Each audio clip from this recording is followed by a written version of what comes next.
Leafs are collapsing as we get closer to the Olympics. Alcaraz stuns in Australia. Champions League enters the knockout round. And the Patriots are back in the Super Bowl, baby. Let's go. Hello and welcome back to The House That Happens. Sponsored by Shuey's Bar and Grill, the only place to be in suburban Etobicoke. Voted 4 times the best dive bar in all the GTA. It's number 1 in our hearts. It's the Phoenix rising from the ashes. Hi, I'm Andrew Milani.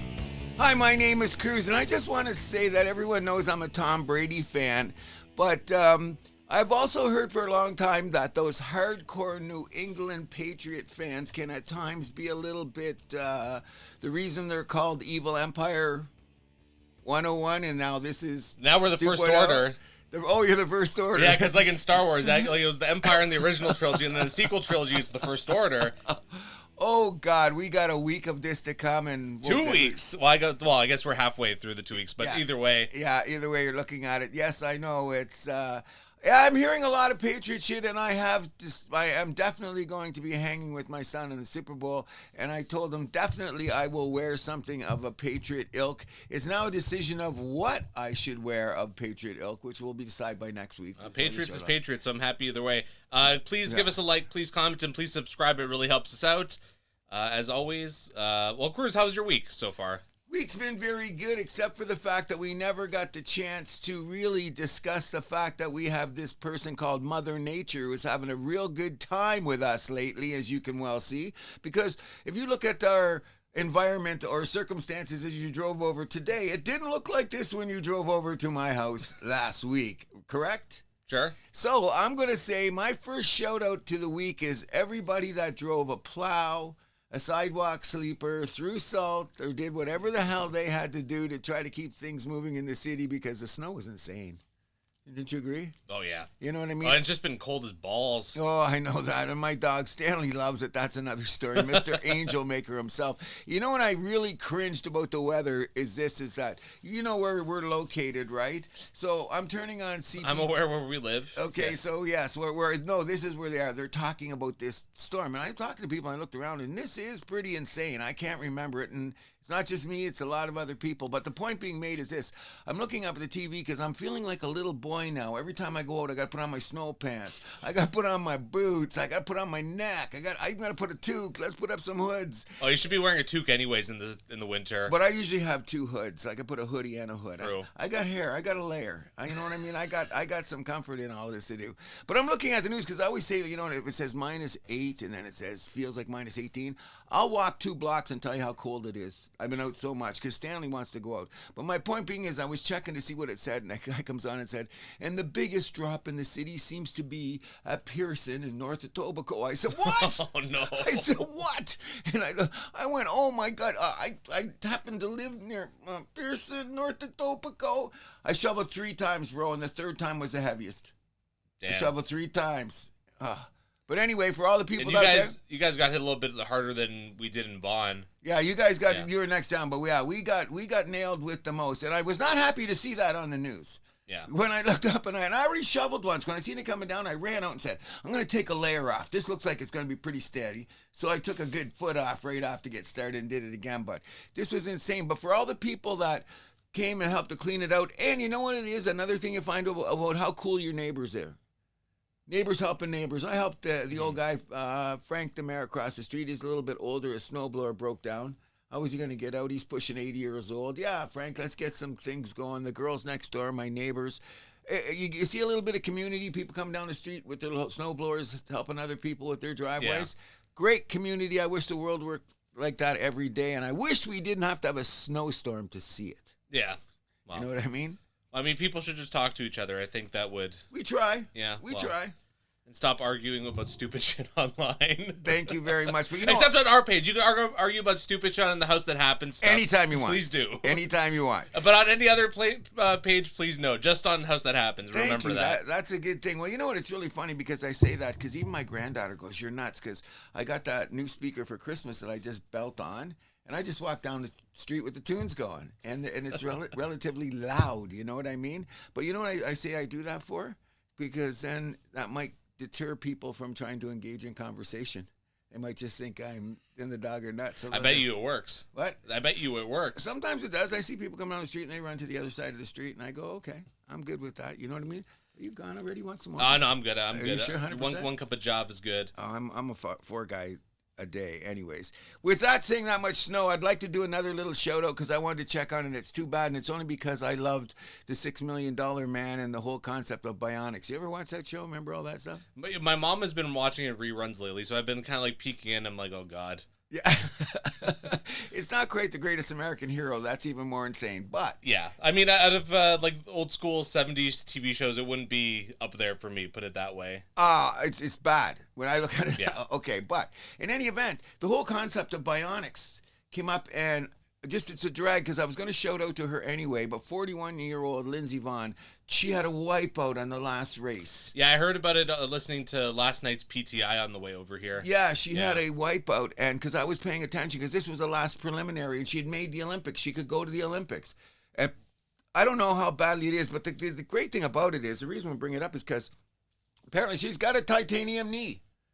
It's the closest to bionics ever. I wonder if that's going to start people saying, oh, that's not an unfair advantage in the future. But isn't that cool that medicine has gotten that far? Because you've seen some of the damage that woman has done to her knee. And first of all, she's a downhill skier. You know what the pressure is on your knees? And oh, by the way, do you remember it was 16 years ago in the Olympics when she first came onto the scene and won a gold medal? That's true, yeah, Vancouver. Think about that, man. So that's pretty crazy shit. The evolution of Lindsey Vonn and the evolution of science and the evolution of the sport. I hope she makes it to the Olympics, but it's not looking, they helicoptered her out and shit. Yeah, and the Olympics start next week, so not looking good. Not looking good. But anyways, we were cheering for you on your bionic knee. And we're less than a week out. Yes, less than a week out from the opening ceremony start next Friday in Milan. So at that time, I hope in our Olympic preview, let's come up with, not excluding hockey, what 3 or 4 sports are you looking forward to watching the most? Oh, I love short track speed skating because it's the most insane thing ever. I think so too, but downhill, the downhill to me is, I always want to watch that. Like, that's the craziest. I like the moguls, the one where it's like the little bumps, then they got to do like a flip, and then that's all cool. I like all of that stuff because it's crazy they're doing. I like the guys that ski and shoot, all that stuff. Biathlon. And all that. Very crazy. Nordic sport. Yeah, well, we'll talk about that next and ski week. jumping, the Canadians don't do too well in. No, I don't mind. Yeah, those guys that fly off the ramp, but I think number one is the downhill skiers because what are they hitting sometimes? 120 clicks? Oh, they're going fast. They're flying, man, and they ice them hills. The brakes don't work on the skis very well either. That's what I hear. The brakes don't work. If they had some brakes, maybe, because when they wipe out, this is insane. But to have the courage to do it is what blows my mind. But anyways, next week we'll have an Olympic preview. Indeed we will. My first shout out, the 50th anniversary of Daryl Sittler's 10-point game against the Boston Bruins. Still an NHL record. Gretzky, Lemieux, you name it, haven't been able to touch it. Although Gretzky, I think he came closest. Like he had 8 points in the first 2 periods against Minnesota one night, but he was held scoreless in the third. Yeah, something like that. And I think Gretzky had 2 8-point games. Or was it 2 7s and an 8? I think he had two 8s. 2 8s. And then Lemieux had an 8. Yeah, Lemieux had an 8 too, yeah. Sam Gagner, I guess technically with the Oilers, had an 8-point game. Okay, so you know what that means? It just tells you who... Anyways, I'm going to ask you this question because they've been talking about it all week. Who is the face of the Toronto Maple Leafs? But my thing is, at least Toronto has something to celebrate in their history of hockey. For sure. You know what I mean? What else they got to celebrate? 9 years in a row of not making the playoffs, 9 years of making the playoffs, and Daryl Sittler. Okay. By the way, I love Sittler. You know that. Well, it's a cool thing. Probably one of the unbreakable NHL records. I saw the game in real time. Yeah, my mom tells me about that game. And when I think it was like the 6th goal or whatever. Do you see one of the fluky goals? That's when you know it's your night. The one that bounced around and went in the net. Like, that's when you know it's your night, when pucks like that are going in the net. But that was really, really cool. Glad to see the old-timers down there. And Daryl Sittler, iconic. Would he be your face? Because remember it came up this week. I seen it on all the shows it was going around. Yeah, who is? A lot of people said Wendell Clark. I go, yeah, I thought that was ridiculous. That's recency bias, too. Because, like, that's a lot of old guys, or whatever, not old guys, but whatever, like, mid-age guys who remember 93. For Leafs, it's a little bit tough because, like, it probably would be Daryl Sittler because, like, I mean, from the maybe because Keon, I guess, left in bad blood. You might be able to say, like, you know what, Johnny Bower, actually. No, I would say only because he's won cups. So they're just trying to say basically, like, since the centennial or whatever you want to call it. But I would say Sittler because the guy, first of all, seeing him so much in real time when he was a kid, he was an amazing hockey player for starters. But people came with the London Knights. It came from the London Knights. But here's what people forget: there was players on the New York Rangers, there was players on the Toronto Maple Leafs, and I do believe there was a couple of players on the West Coast, including Marcel Dion and Gilbert Perreault in Buffalo. No one will never know those greatnesses because look at the teams they had to compete against. That was the Montreal Canadiens, New York Islanders dynasty time into Edmonton Oilers dynasty. So Sittler lost to some of the greatest teams of all time. Yeah. That's how I look at it. And I'm saying, so if I had a vote, and I don't really care, but I'm just saying Sittler to me should be your face of the Leafs. Who was the face of the Habs on that list? Was it Lafleur? Yeah, but I think Rocket Richard ended up being it, wasn't it? Yeah, I think it should be Beliveau. Oh, if Beliveau was the one, I would say so too. Would be. I think he's the greatest Hab of all time. I wouldn't. I wear a Beliveau shirt all the time. Yeah. You see it. Yep. You know what I mean? So yeah, he's ready. Yeah, Beliveau was the guy. I wouldn't have. Yeah, Beliveau. Yep. 100%. Also, shout out Patrick Reed leaving the Live Tour. Yes, and the Exodus is beginning. There you go. And he can't play for another couple months because of signed his contract. I don't think he can play till June, right? Yes, I believe that. So was that the U.S. Open then? Yeah, U.S. Open. But he'll be able to play the Masters because he's a Masters winner, and he can play the PGA because he's PGA winner anyways. But and with that being said, welcome Brooks Koepka back to the PGA yesterday at the what tournament are we watching again? I forget. Farmers Insurance, where in the last hole he made the last 3 holes he made the cut. Oh, okay. It was looking when he was turning on to the back 9, I do believe, of the second round. He was 2 strokes away from missing the cut. But he had a couple things and he came in the back door. But what was really a drag is my guy, Xander Schauffele, ended his 73 cut streak. Right. Which is the 4th longest in the history of PGA, by the way. Oh, wow. Yeah, that's the 4th longest with the, I forget what it is. Tiger's got the most with 142, I believe. Speak into the mic, not... Oh, yeah, okay. Anyways, 142. I think it goes Tiger, Jack, Byron Nelson or somebody like that. But in any event, yeah, Liv's gonna. But you know what they say? Liv's got the money pit's endless, so they can keep it running for as long as they want to keep them over there if you want to make the money. But the actual competitive spirit and eyes on the product and that's dying. Yes, very much so. Yeah. Mm-hmm. I have just a couple more shout outs. How about you? A couple more, yeah. Okay.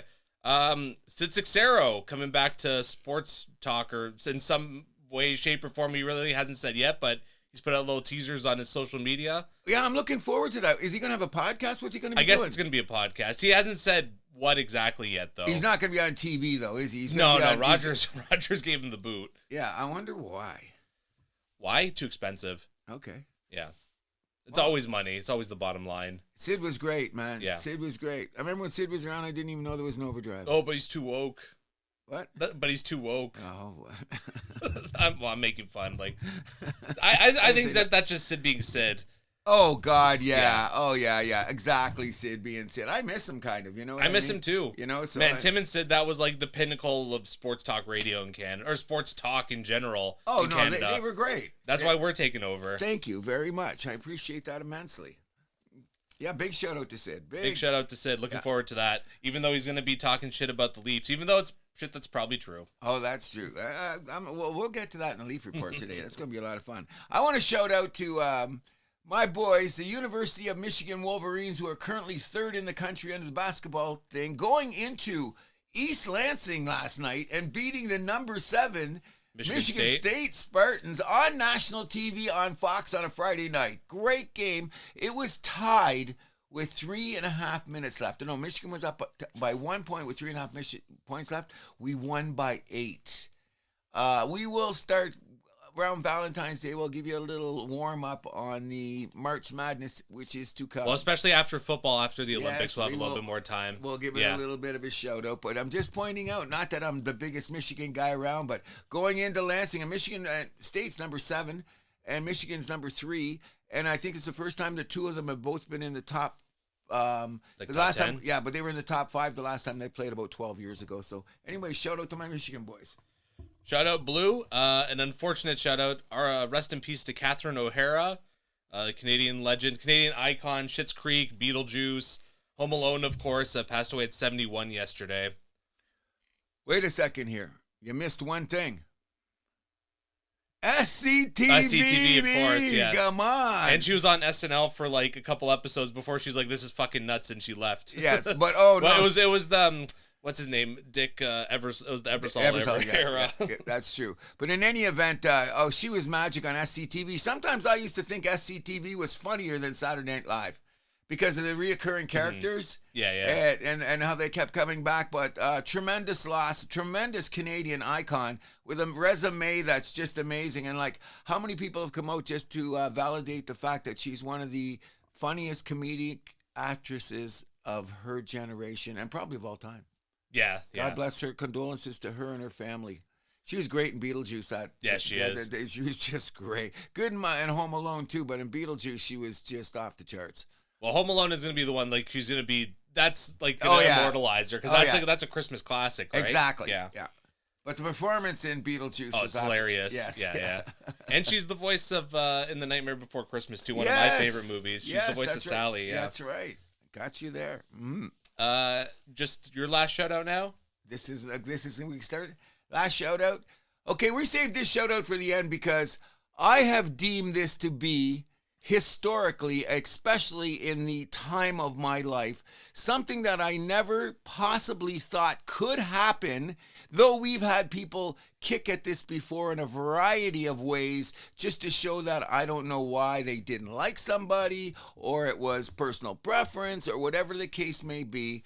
But we had the most egregious thing ever happen in the history of sports this world when it was announced that the one and only Bill Belichick would not be going into the Football Hall of Fame as a first balloter. This is insane. I've never seen anything like this in my life. First of all, we'll peel back the onion on this for a second, but the first thing I'm going to say about this, and it's true, we had the chance to yell louder when we did, and we didn't.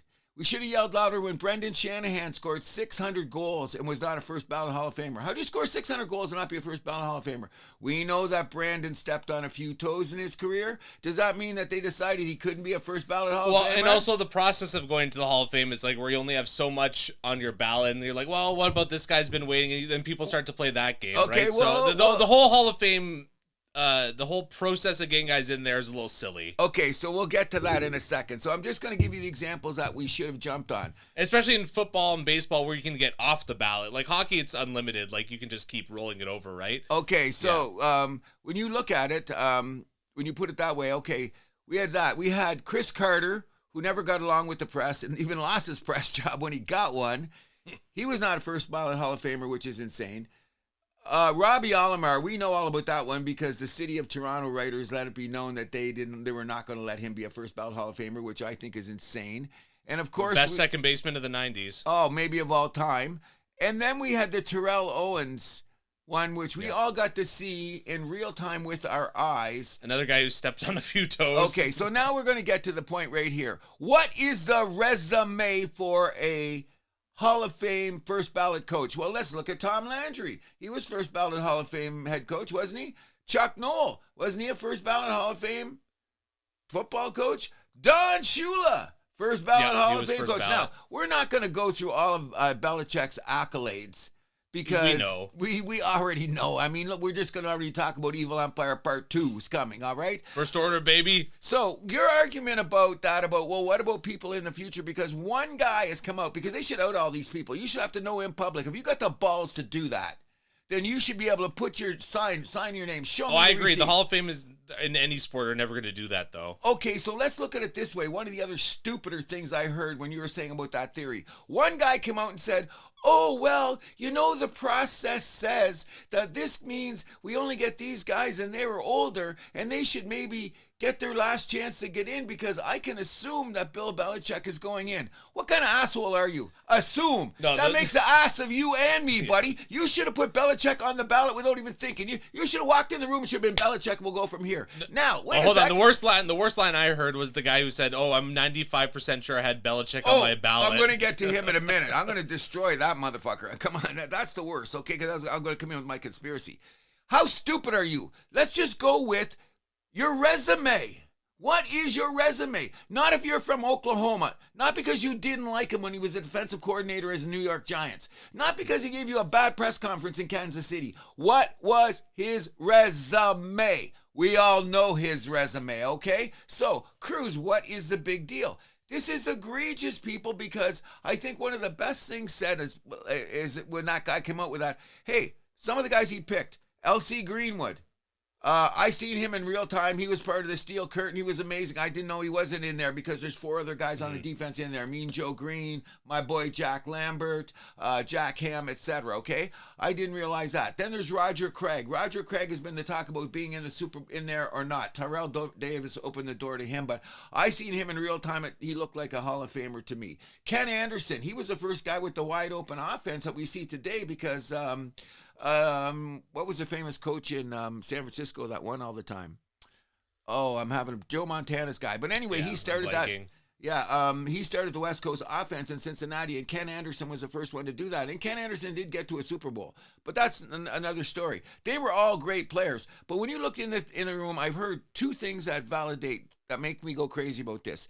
Number 1 is you go into a room, okay, Milani, there's me, you bring 5 of your best sports buddies, and I bring in 5 of my sports buddies. When we walk in the room and we go... Bill Walsh is the guy you're thinking. Yeah, Bill Walsh. Thank you very much. Yeah, Walsh, maybe the greatest coach, who is also a first ballot Hall of Fame coach who's only got 3 Super Bowls and a couple of appearances. But anyways, you bring your 5 of your best buddies, that sports junkies, and I'll bring in my 5 sports junkies, and we come into the room and we say something like this.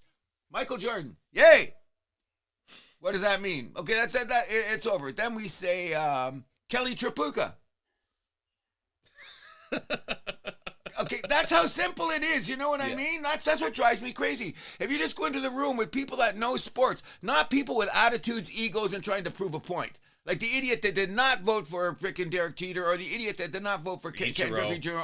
or Ichiro for the Hall of Fame. So let's take it one step further. I want to thank our man, Charles Barkley, because when he opens his mouth, I mean, we know he's Barkley, but sometimes he comes out with the definitive statements, and he said this. He says, listen, I'm a first ballot Hall of Famer. Oh, shit, sorry. I'm a first ballot Hall of Famer.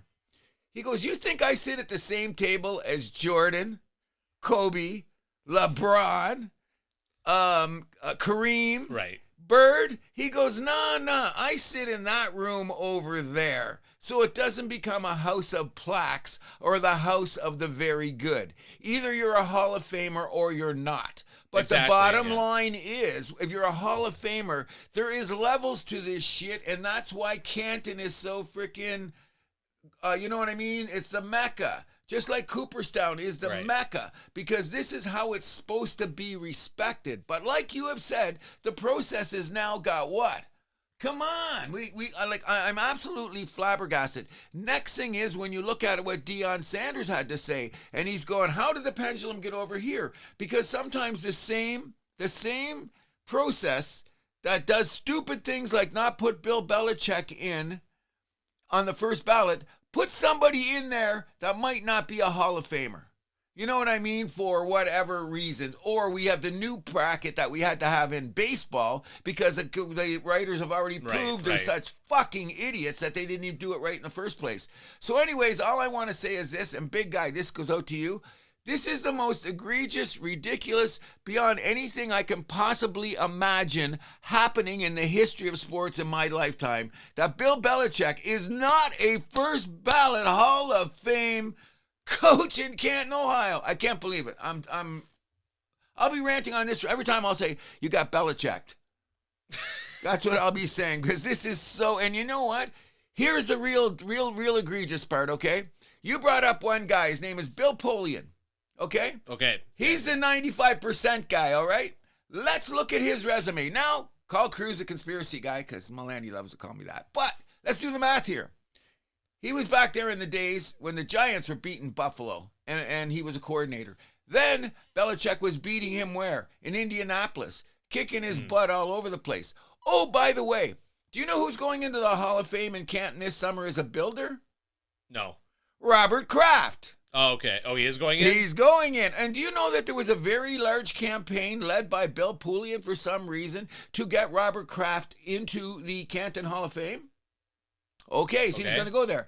Oh, I did not know, and perhaps you know this better than me, the Kraft Belichick breakup was a nasty way more than I possibly realized. So did Pullian get there and say, Kraft and his cronies and his minions said, I don't want Belichick taking any shine away from me. I don't want to be on the stage with Belichick. So all you have to do is get in the room and nudge, nudge, wink, wink, couple of little brown liquors. And you know what? He's getting in anyway. And here we go. So whoever thinks like that is an asshole to start, number one. Sure.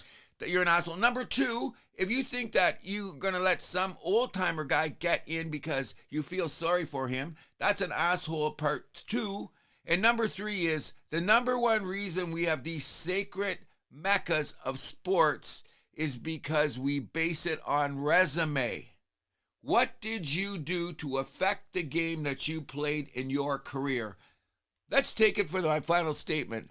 Find one person that's connected with Bill Belichick that hasn't said what he has done for the game of football. True. He's the historian. Do you remember when they had the 100 greatest football players of all time? It was the first time we seen Belichick behind a mic. How good was he on that? Oh, he was great. He was great. Now, last year when he took that year off, and he was on there, Ryan Clark, who was a Pittsburgh Steeler and played against him, said couldn't even stand Belichick in his playing days. Said when he got to know this guy on a one-to-one basis just to talk football, he said there's nobody he has done that's moved him on a level of talking football as Bill Belichick. With all of that being said, by all of the people, distractors and let's not talk about the North Carolina situation, and let's not talk about his personal life. That's got nothing to do with his resume. No. So why bring it up? Thank you very much. So you brought it up. No, that's one of the reasons, like all the things that thrown out there, and I didn't say exactly what was going on anyway, because that's none of my business. Why, the voters are saying that, or is the media saying that? Well, everyone's connecting dots. Well, that's about why. You gotta be careful about the noise. Yeah, well, I'm just saying there should be no noise. Bottom line is, Bill Welcome to Belichick reality. should have been a first ballot Hall of Fame, and I'm going to go with a couple of people that said this, and I will do it, and they said it would be unprecedented in the history of sports. I think that the people that run Canton and the committee come down and say, hey, man, we ordered a pizza, and we thought about this, and maybe we made a mistake, so we went back and looked, and oh, no, the vote was a miscount. Belichick is going into the Hall of Fame on the first ballot Hall of Fame. Can't we do that for the first time? Anytime the first time, we have something new all the time, right? Every day something happened that never happened before. Isn't that why we live life? So let's change it right now. Let's change this one right now. I believe Mina in Kimes, I leprechauns. do not believe with you, Mina Kimes. No, I don't believe with Mina Kimes what she said. Oh, they should wear this forever. Yeah, they should. That's why I'm being so loud. They should wear it forever. But that doesn't take away from the fact that Bill Belichick is not a first ballot Hall of Famer at Canton, Ohio. Done. Let me read you some names. Okay. Paul Brown, Vince Lombardi, Wellington Mara, Bill Parcells. What? They were also not first ballot Hall of Famers. I'll give you two right now. Parcells, and you say Lombardi? Yeah. That's insane. Okay, what year And was Paul that? Brown. All of those guys, all of those. We talk about Belichick revolutionizing the game. Okay. Paul Brown invented the modern offense. Okay, but we didn't get. Okay, let's put it this way. He founded 2 teams in the NFL. I got you. Okay, I agree with that, and I'm not arguing. I'm glad you brought up the Bill Parcells one because when I heard that, I caught me Yeah, off guard. all he did was just turn around every team that he went to. And Lombardi being the one it is, but. Let's remember this. The media wasn't as crazy. Now, let's look at how the media has developed since Parcells' time to now. Because that was in the 90s when he won, even though he went to Dallas and took New England to a Super Bowl, too, and all that. So there was a length on it there. Let's go back. The media wasn't as crazy as it is now and all the social media and all this stuff. Do you know that Bill Parcells made Belichick look like Mr. Wonderful at the microphone when he was talking to freaking reporters?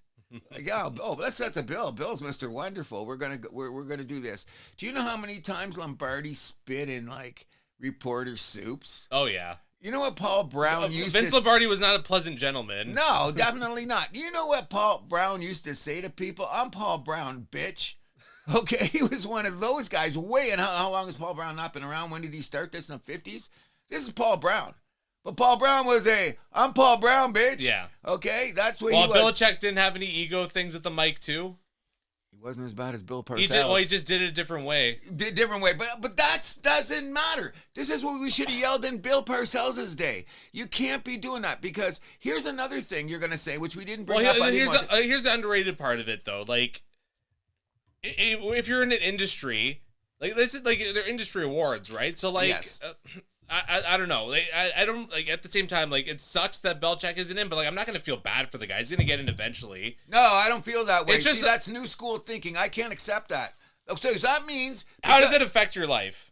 What? How does it affect your life? It doesn't, no, because it's not going to walk Stanley, okay? I'm putting it this way. When we discuss things that are supposed to be valid for reasons that we love, but I'm not going to feel bad for a guy because he stepped on some toes and then they're like, well, fuck you. Well, that's life. Well, that's what I'm saying. Let's change the process. Let's have 10 buddies come in the room at any given time. Let's take random sports fans and let's just take 20 and put them in the room and show the film and then the resume and goes. Okay, go to Canton and get them to agree to that. I bet you could do it with 20 guys, because here's another thing. Getting Canton to agree to it is the tough part. And I didn't want to bring this up, but now that we're here, and do you hear Jimmy Johnson? What Jimmy Johnson had to say? Yeah, he's being a bit of a bitch. No, I think he's not being a bitch. What he's saying is disrespectful for people they're actually going to get into the Hall of Fame. Well, he said he's retracted. He said he will shake their hands later, but he says I'll shake their hands later. No, he's got a point. You. He said somehow you got to let Canton know that they screwed up. And he said if it's at the expense of Bill Belichick that we're doing this, then it has to be at the expense of the people that are being inducted this year. You're all under the same umbrella, and that's unfortunate. However, Jimmy Johnson also said this. Everybody that did the Spygate, everybody and their brother was doing it. He said, we tried it, we couldn't get it fast enough, so we said, screw that, okay? So does that mean that Tom Brady is not a first ballot Hall of Fame, bro? He was involved in the Deflategate. I'm sure he didn't rub as many people the wrong way. What if Tom Brady's not a first ballot Hall of Fame? What are you going to say then? I don't care. Wow. It's just a fucking hall with some plaques in it with some busts. Who the fuck cares? Because that's the reason I watch, because You watch for the Hall of Fame? No, great. No, you watch because for a product on TV that's entertaining and maybe gets to talk. And those are the people I don't give a shit what a bunch of old guys in a room think. Fuck them. I say what matters is what we think as fans about who are the best. That's all that matters. Okay, so that's it sucks that they're not being respected by the people who run these organizations, but like I'm not going to lose any sleep over it. I'm going to yell for the rest of my life. I'm going to yell, because look at, even they did this. They even moved the wait time for coaches for less time. Okay. And they said that was supposed to be for Belichick. It used to be 5 years now. Who said it was for Belichick? Well, I don't know. It seemed to be a coincidence at the time. I can't accept that, because you know why I'm saying, like, I will say to you when I talk about certain guys, like, let's just put this for example. I can do this, and when you get to my age, you will be doing the same thing, and I promise you will. Okay. All right. You'll be looking at it like this. Why do you love sports? Because you like to watch the highest level of competition you can watch. Okay, great. Now, that is based on who? The greatest who have ever played it. That's the example from which we get to use that got the sport to us here today. So I have to respect them, because you become standing on the shoulders of giants. That's how I look at the world. So I can't just say, it doesn't matter, because in context of the world and history, I think that it's one of the most disrespectful things I've seen in the history of sports. So maybe because I'm one of those old guys that says, this is the reason I watch this sport. This is how I seen Daryl Sittler score that 10 points in real time one night, and why I think he's the greatest face of the Toronto Maple Leafs is because he's got the resume and I had the eye test. That's important to me, because that's why I watch sports, and all those guys that are in the Hall of Fame. And the Canton people fucked it up. Revote. Not going to happen. Of course. Of course. Of course. But in any event, that's how I feel, people. That's how I thought we should open the show today. And I'm not going to nothing's going to change my mind about this one. I'll be saying the rest of my life, you got Belichick. All right. You got Belichick. You know, I'm still, like I said, you can tell. It'll be Matt Stafford next that you'll be complaining about. I'll lose my shit, but I could see that happening. If he had won the Super Bowl this year, there'd be no doubt about it, but I still think that he's going to do it. The Rams were never going to win the Super Bowl this year. Because we'll talk about that right now. Let's go right to the football part of the show. And the Rams not going to the Super Bowl. What did we say? What was our mantra? The Rams do Rams things. Oh, my God. Let's discuss I'm surprised you even had them winning this game. What? I'm surprised you had them winning Oh, this no, game. I was going to go at it. Listen, I'm going to put it this way. This was one of the best NFC championship games I've seen in years. When you think about it, it was. Last year was good, too, but the snow thing kind of got it. It was a coincidence that 2 years in a row, championship games are affected by the snow, but so much differently. Yes, you know what I mean? Like how teams. Well, that was the AFC Championship game that got affected by some snow in the second half, but we'll talk about that. We'll get that. Yeah, we'll get there. But in any event, my take on it is, let's just say the Rams do Rams things. Let's just start with where I knew the game was starting to come unraveled. At the end of the first half, they stopped Seattle. They get the chance to go with, 2 minutes left, and they did the running play. Like, they looked like they were too loose, like they were flinging on first down. But I guess because it was less than 2 minutes left that they decided, well, just see if we could run a bit. And on third down, when it was third and long, and Stafford goes back to pass, he gets sacked. Oh, did he get sacked? Should have been a 15-yard face mask penalty that everybody missed. So instead of getting the first down, they get sacked, and they have to kick the punt. And they give the ball back to Seattle, and that weak-ass secondary of the Rams gives up a 40-yarder with 30 seconds left in the first half? It's the 10-point swing. We talked about it, whatever. It's the Mike Tomlin line we talked about with the Bills last week. Don't leave it in the hands of the referees. Agreed. Okay, so now... Because the Rams had quite a bit of their own fuck-ups. Well, we'll continue on this. Now, okay, the Rams get the ball back. Seattle gets the ball back because they're starting the second half, so they're going to get the ball too. So instead, this could be a 10-point swing where the Rams could have had the 10. No, they gave them to Seattle. So what do? They immediately stop Seattle, punt the ball, and what happens? Oh, the fumbled punt return in the red zone. You mean the stoner guy that put the joint out under his foot as he was waiting for the ball to come down, who mishandled the punt before? Oh, that's when I seen that play. I said, oh, this could get a little bit dicey. That was the moment where I wrote down in my notebook, the Rams do Rams things. Oh, just when you're going to see me, I just went, oh. When I felt that, when you just see that and you watch so many games in your life and if they lose, here's the beginning of the end. Now, let's go from that point of the game on. Well, hold on. Seattle gave them a huge boost, though. Oh, the taunting guy? Yeah, they give him balloon. But you got to call that every time. Okay, but the Seattle guy was fucking stupid. That's my point. Yes. Okay. Like, he ended up that was a fresh set of downs. It was fourth down. Yes, it was. I agree. And what did the Rams still do? The Rams still puked it up. Yeah. They still, what did they do? Went on fourth and didn't get it, right? Yeah. Yeah, okay. So that's what I'm saying there. So that happened to the Rams. And how many times this year? They weren't always the biggest fourth down team, but they did. But the Rams did have 2 chances for field goals, which they gave up. And they lost by 4 points? 4 points. So yeah, they lost 31-27. Yeah, so there's the Rams did lose points on the table. Now, I don't want to just come out here and completely say, oh, the Rams lost the game, because the Rams did lose the game. But let's give Seattle credit here. Their defense is still phenomenal, but look at Stafford's numbers. They didn't lose because of Stafford. Stafford's going to be MVP. They didn't lose because of Stafford, okay? Well, and they lost also because Ferguson had that drop pass at the end of the game. Oh, that was the nail in the coffin right there. Exactly. And then all of a sudden, and Stafford, he was good on his feet all of a sudden at the end of the game. It's like, where's this guy? Oh. Who's this guy coming here? Oh, you know what I mean? But the thing that I you got to respect, though, is that Sam Darnold shut up a lot of naysayers because there was a lot of pressure on him, considering he had 6 turnovers in the last 2 times that he had played the Rams. And the Rams' front 4 played better. I just thought the coverage mistakes that the Rams secondary made. It was the same thing against the Chicago play. Remember the play at the game wide was open and how they let that guy wide open? It was almost the exact same play. And the 2 guys, if you go back and look at them, the same 2 guys looked at each other like, wasn't that you? I thought it was you. And it was a terrible time in both times of the game. One was to get the game to overtime for Chicago, and the other one was 20 seconds left in the first half? I went, whoa, what a difference. When I thought the Rams could have maybe scored at least a field goal in that time period, which they didn't. You know what I mean? So, well, this game, though, was an offensive trade. Jackson Smith and Jigba and Puka Nacua going back and forth. Amazing catch after amazing catch. And you know what you think on both sides? Everybody, guys coming down like Kazoo from the Flintstones, zeroes in on the game and looks for 5 minutes. Kazoo, yeah, we're going to throw the ball to this guy. Oh, they're going to throw the ball to this guy.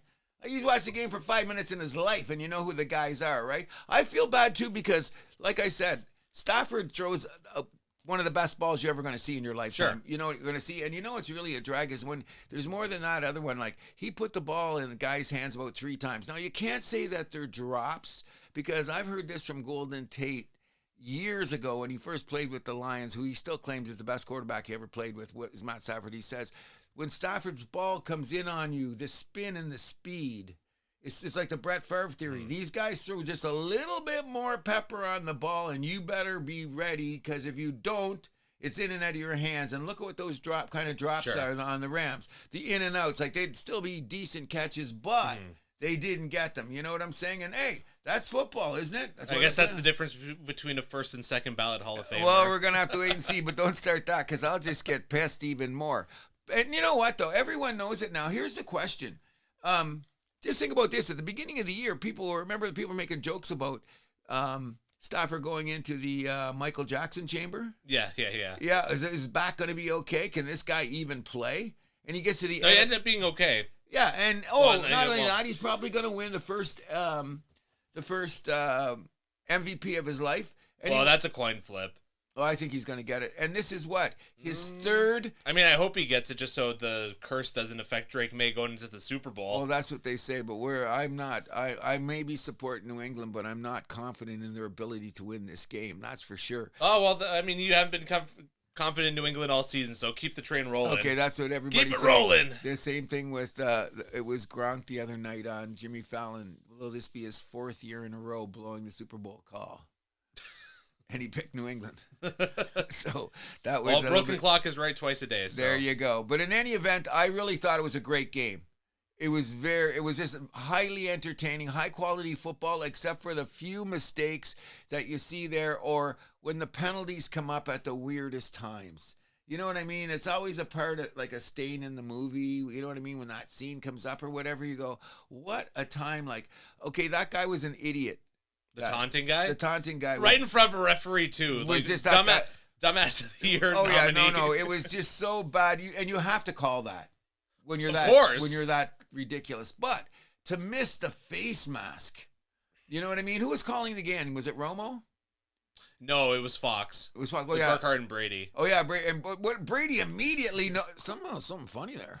Because the way his head moved, right? If it was Romo, he would have been talking about how he thought about eating a football. Okay, but Brady's gotten so much better though. Anyways, eh? Yeah. He's gotten he's going to be great. Like he's working on his craft. But the first thing I noticed, because it was too, and then when you put it back in real time, Brady was right as soon as he said it, because he said the head movement looked different to me. Like when Stafford went down, what he said, the head movement didn't look good to me. So when they showed the replay, like he was on it before they showed the replay, and what they see, the 15-yarder that missed, but that's part of football. Yeah. Nothing you can do about it, but look at the time of the game it was. You know what I mean? Sucks. And you know what, though? Which led to this. Both quarterbacks got hit, but they didn't throw no roughing the passer calls during the game. Now you look, there was a couple times Stafford got knocked on his ass, and a couple I wouldn't have called roughing the passer on any of those, though. No, that's what I'm saying. Thank God J.J. Watt has been screaming louder because he's been saying a guy is in the air. You cannot, gravity takes over. You cannot, what are you going to do? You're going to get 15 yards for gravity? You know what I mean? Yeah, no one's got the gazoo power to fix that. No, and it's even worse. It's about as good as those brakes on the downhill skiers. Yeah, sure. It's about the same. You know what I mean? That's what's going to happen. So I was glad to see, because both of them got thumped a couple of times. Sure. And I say that's part of football. Yeah, but they were fair. I never thought either guy, when they got nailed, I go, oh, that's football. Oh, and Matty, he doesn't like to hit anymore. He had 2 chances to run. Like 10 years ago, he would have ran into the end zone on 2 plays. Even the wife said one play, why isn't he running? I go, because he's 38 with a bad back. But if he was like 10 years younger, like in his Lions day, that's why he's got a bad back, because of doing that crazy shit that he was doing then. And I'm sorry to see him there, but I think Seattle were worthy winners. They were in the toughest division in football, which has now been proven on analytically metric level. You know what it means? Was the Rams ended up having the toughest schedule. They figured it out now, whatever the AI guide came out and said. The Rams had the toughest schedule in football, and I think Seattle had the 3rd or 4th. And they did it. So, and you know what? Let's not talk about that for the rest of the time, because we got to talk about the next game. Yes, the New England Patriots went into Denver, beat them 10-7. Another defensive affair for New England. Both defenses looked amazing in this one. I mean, Jared Stidham gave us a little bit of a scare early on. Listen, that deep pass. Well, we'll get to that in a second. First of all, this game wasn't amazing. It was fun. It was fun. Let's get to the... Okay, it was fun. You know what it was? It was like a live chess match. And sometimes chess matches go a little bit slow, but they're fun. Agreed? Sure. So, let's just talk about the first thing when you track a football game, which I love to do, rewinding it, all the screens. I think Jimmy Johnson said he left football so he could have 4 screens to watch more games at once. Anyways, let's just talk about one of my favorite coaches, Sean Payton. All of our favorite coaches. Oh, he's stopped in. He will not be a first ballot Hall of Fame coach. No. But I probably think he should get in there once he's all said and done. I mean, you could maybe make an argument based on, his resume. They should be a first ballot. He should be close. This is his 4th NFC Championship game. He's only won 1. But now that Denver's there, I think he had 3 with New Orleans. And 1 now. So he's got 4 NFC Championship games. But this is how football works when you think you're got the biggest dick in the room, okay? First of all, nobody knew how much it was going to snow in the second half. So no. So you knew there might be some snow coming. So everyone says, well, the weather, he should have kicked the points. Well, they didn't quite know it was going to snow. I would say, just besides the weather, it was looking like it was going to be a defensive game already at that point. No, because it was only 8 minutes in. No. When did they score? When did that Stidham score the touchdown? The first 6 minutes of the game. Yeah. Okay, so now... But even at the moment, I was saying, why aren't they taking the points? Okay, so... And when that's usually a pretty good litmus test. Then when you're a fan of the other team, you're like, why aren't they doing this? So, let me explain. I was happy that they didn't. Okay, let me explain. It's pretty simple. It's Sean Payton. Oh, I know it's Sean Payton. It's arrogance, ego. Okay, so now when you looked up at the clock, there was still 6 minutes and 41 seconds, I think, left in the first quarter. There was time. There was more than I think it was 5 or 6 minutes left in the first quarter. So he's at home with a raucous crowd, already scored a touchdown. You're going your second string defense, your second string guy, and then you decide to do a fancy play. Why didn't you run right into the goddamn line? What was it? It was what? 4th and 2? Well, that's another element of it too. He had the backup quarterback. Why didn't you? I thought it was going to be forced play. Same with the Rams when they tried to do their trick play on 4th down. I thought they would have less than 2 yards let them go. I would have rather taken a chance like that. And what was that? 4th and 2 for Denver? And the play discombobulated. Yeah, whatever it was. Yeah. And they're on the New England 14, so that would have been a gimme field goal. Exactly. But he said, okay, let's go for the touchdown, get him down 14. Not going to put all the pressure on Drake May. So I thought it was a good move. Oops. I thought it was a good move because he was at home. If I'm that guy. I think that way. If I'm at home, I might have gone for it too. Because you got him down deep in your own end zone, and you got one of the top-rated Ds for it. I thought that was a bad move from that moment. I might have gone for it, even though I'm making fun of Sean Payton. But you say it was going to be a defensive battle. Everybody can say, oh, he should have took it because what happened in the second half? You know what I mean? But I thought the best thing was New England going right down and answering. Well, my thing is that drive and then the intentional grounding backward pass, which was a horrible call by the refs, by the way. That should just let them play. Those were back-to-back drives for Denver. That cost them the game right there. Which one? The Stidham throw? Yeah. What, you thought that was a fumble? Oh, no, well, it was a backward pass, but they blew the whistle too early on it. Of course they did. Yeah, that's a bad call. But my point is, those two drives were back-to-back for Denver. That cost them the game. Yes. That was the game there. Oh, exactly. When they were in stride to do something, and it didn't work out for them. But then again, I'm going to go to the Steve Young, and Steve Young said this is what was going to happen. Some of those plays were, you're playing in the AFC Championship game. You're not playing week 3, buddy.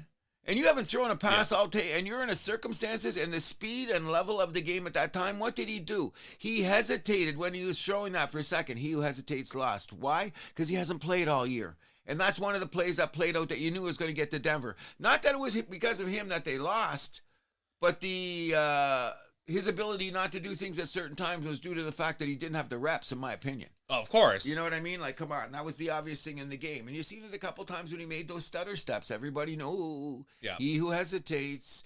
And then we get to the snow factor of the game, which just turned it into the greatest chess match ever. Well, even before that, too, there was the missed kick by Lutz at the end of it's the end of the second quarter. It was a long one. It was 54 yards. Mm-hmm. He had another 45-yard attempt later in the fourth quarter. That one was tipped, though. Yeah. But part of the problem was, too, it was like the weather, the wind, and the snow. Oh, yeah. So the kickers weren't having a good day on either side.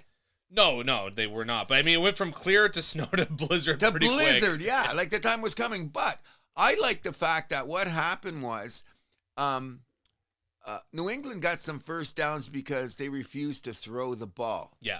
Sean Payton still tried to get frickin' tricky in the weather and let his no-rep quarterback try to do some sneaky little plays in the snow that didn't work. You ain't playing in an indoor stadium anymore, Sean. There you go. So, you know what I mean? And you've seen a couple of plays. When you've seen the play calls in the snow and the ball slipping out of the guy's hand and shit, and I'm going, oh. So what we're able to... Interception with 2:18 left to seal the game. Oh, that's what I'm saying. But you know what they said? And you know what, though? That was on first down, too, wasn't it? Or second down? Was. Yeah, that's the killer. Now, if that had been, like, once again, if that had been on third down, I would have got it because you would have been more desperate. Sure. But the fact when they got it. So I'm saying, what did Vrabel do? Run, punt. Run, punt. Run, punt. And what you did is their defense was solid enough to win the field position game. And that's what ended up what was happening. Is it was just, so actually, you think about Mr. Payton, who's supposed to be the more experienced coach. In some respects, he got out-coached by Vrabel, who was very happy to go with the old school. Let's play it this way. Let's do it this way. And it worked out. And I was happy. Arrogance is an ugly thing. Oh, is it not? You know what I mean? But that's what I'm saying. It wasn't a great game, but it was a very interesting game. I didn't leave. I had to see what was going to happen. This is too great. 10-7? Snow everywhere? Yep. Who's going to fuck up? What's the play call? Oh, Sean, you did it again, didn't you? You know, shit like that. That's what made the game interesting. Like, it will not go down in history as any great game. I thought that it was a sin now because all it is give the... Well, it's going to go down in Patriots lore. Oh, of course it is. You got more snow games than anybody else. Come on. But in any event, what the thing is, it gave the naysayers a bag load of what's Drake May going to do in the big game. Well, as we have said in the pre-production is, I don't know if I've seen a quarterback in the last 10 years that has to go through defenses. Texans. Denver. Chargers.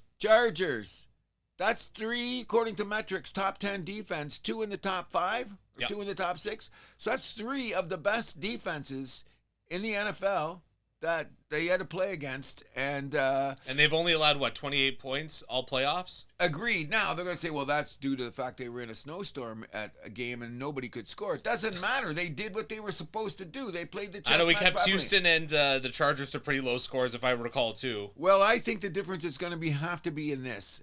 Gonzalez and what's your other corner? Okay. Those guys are proving to be...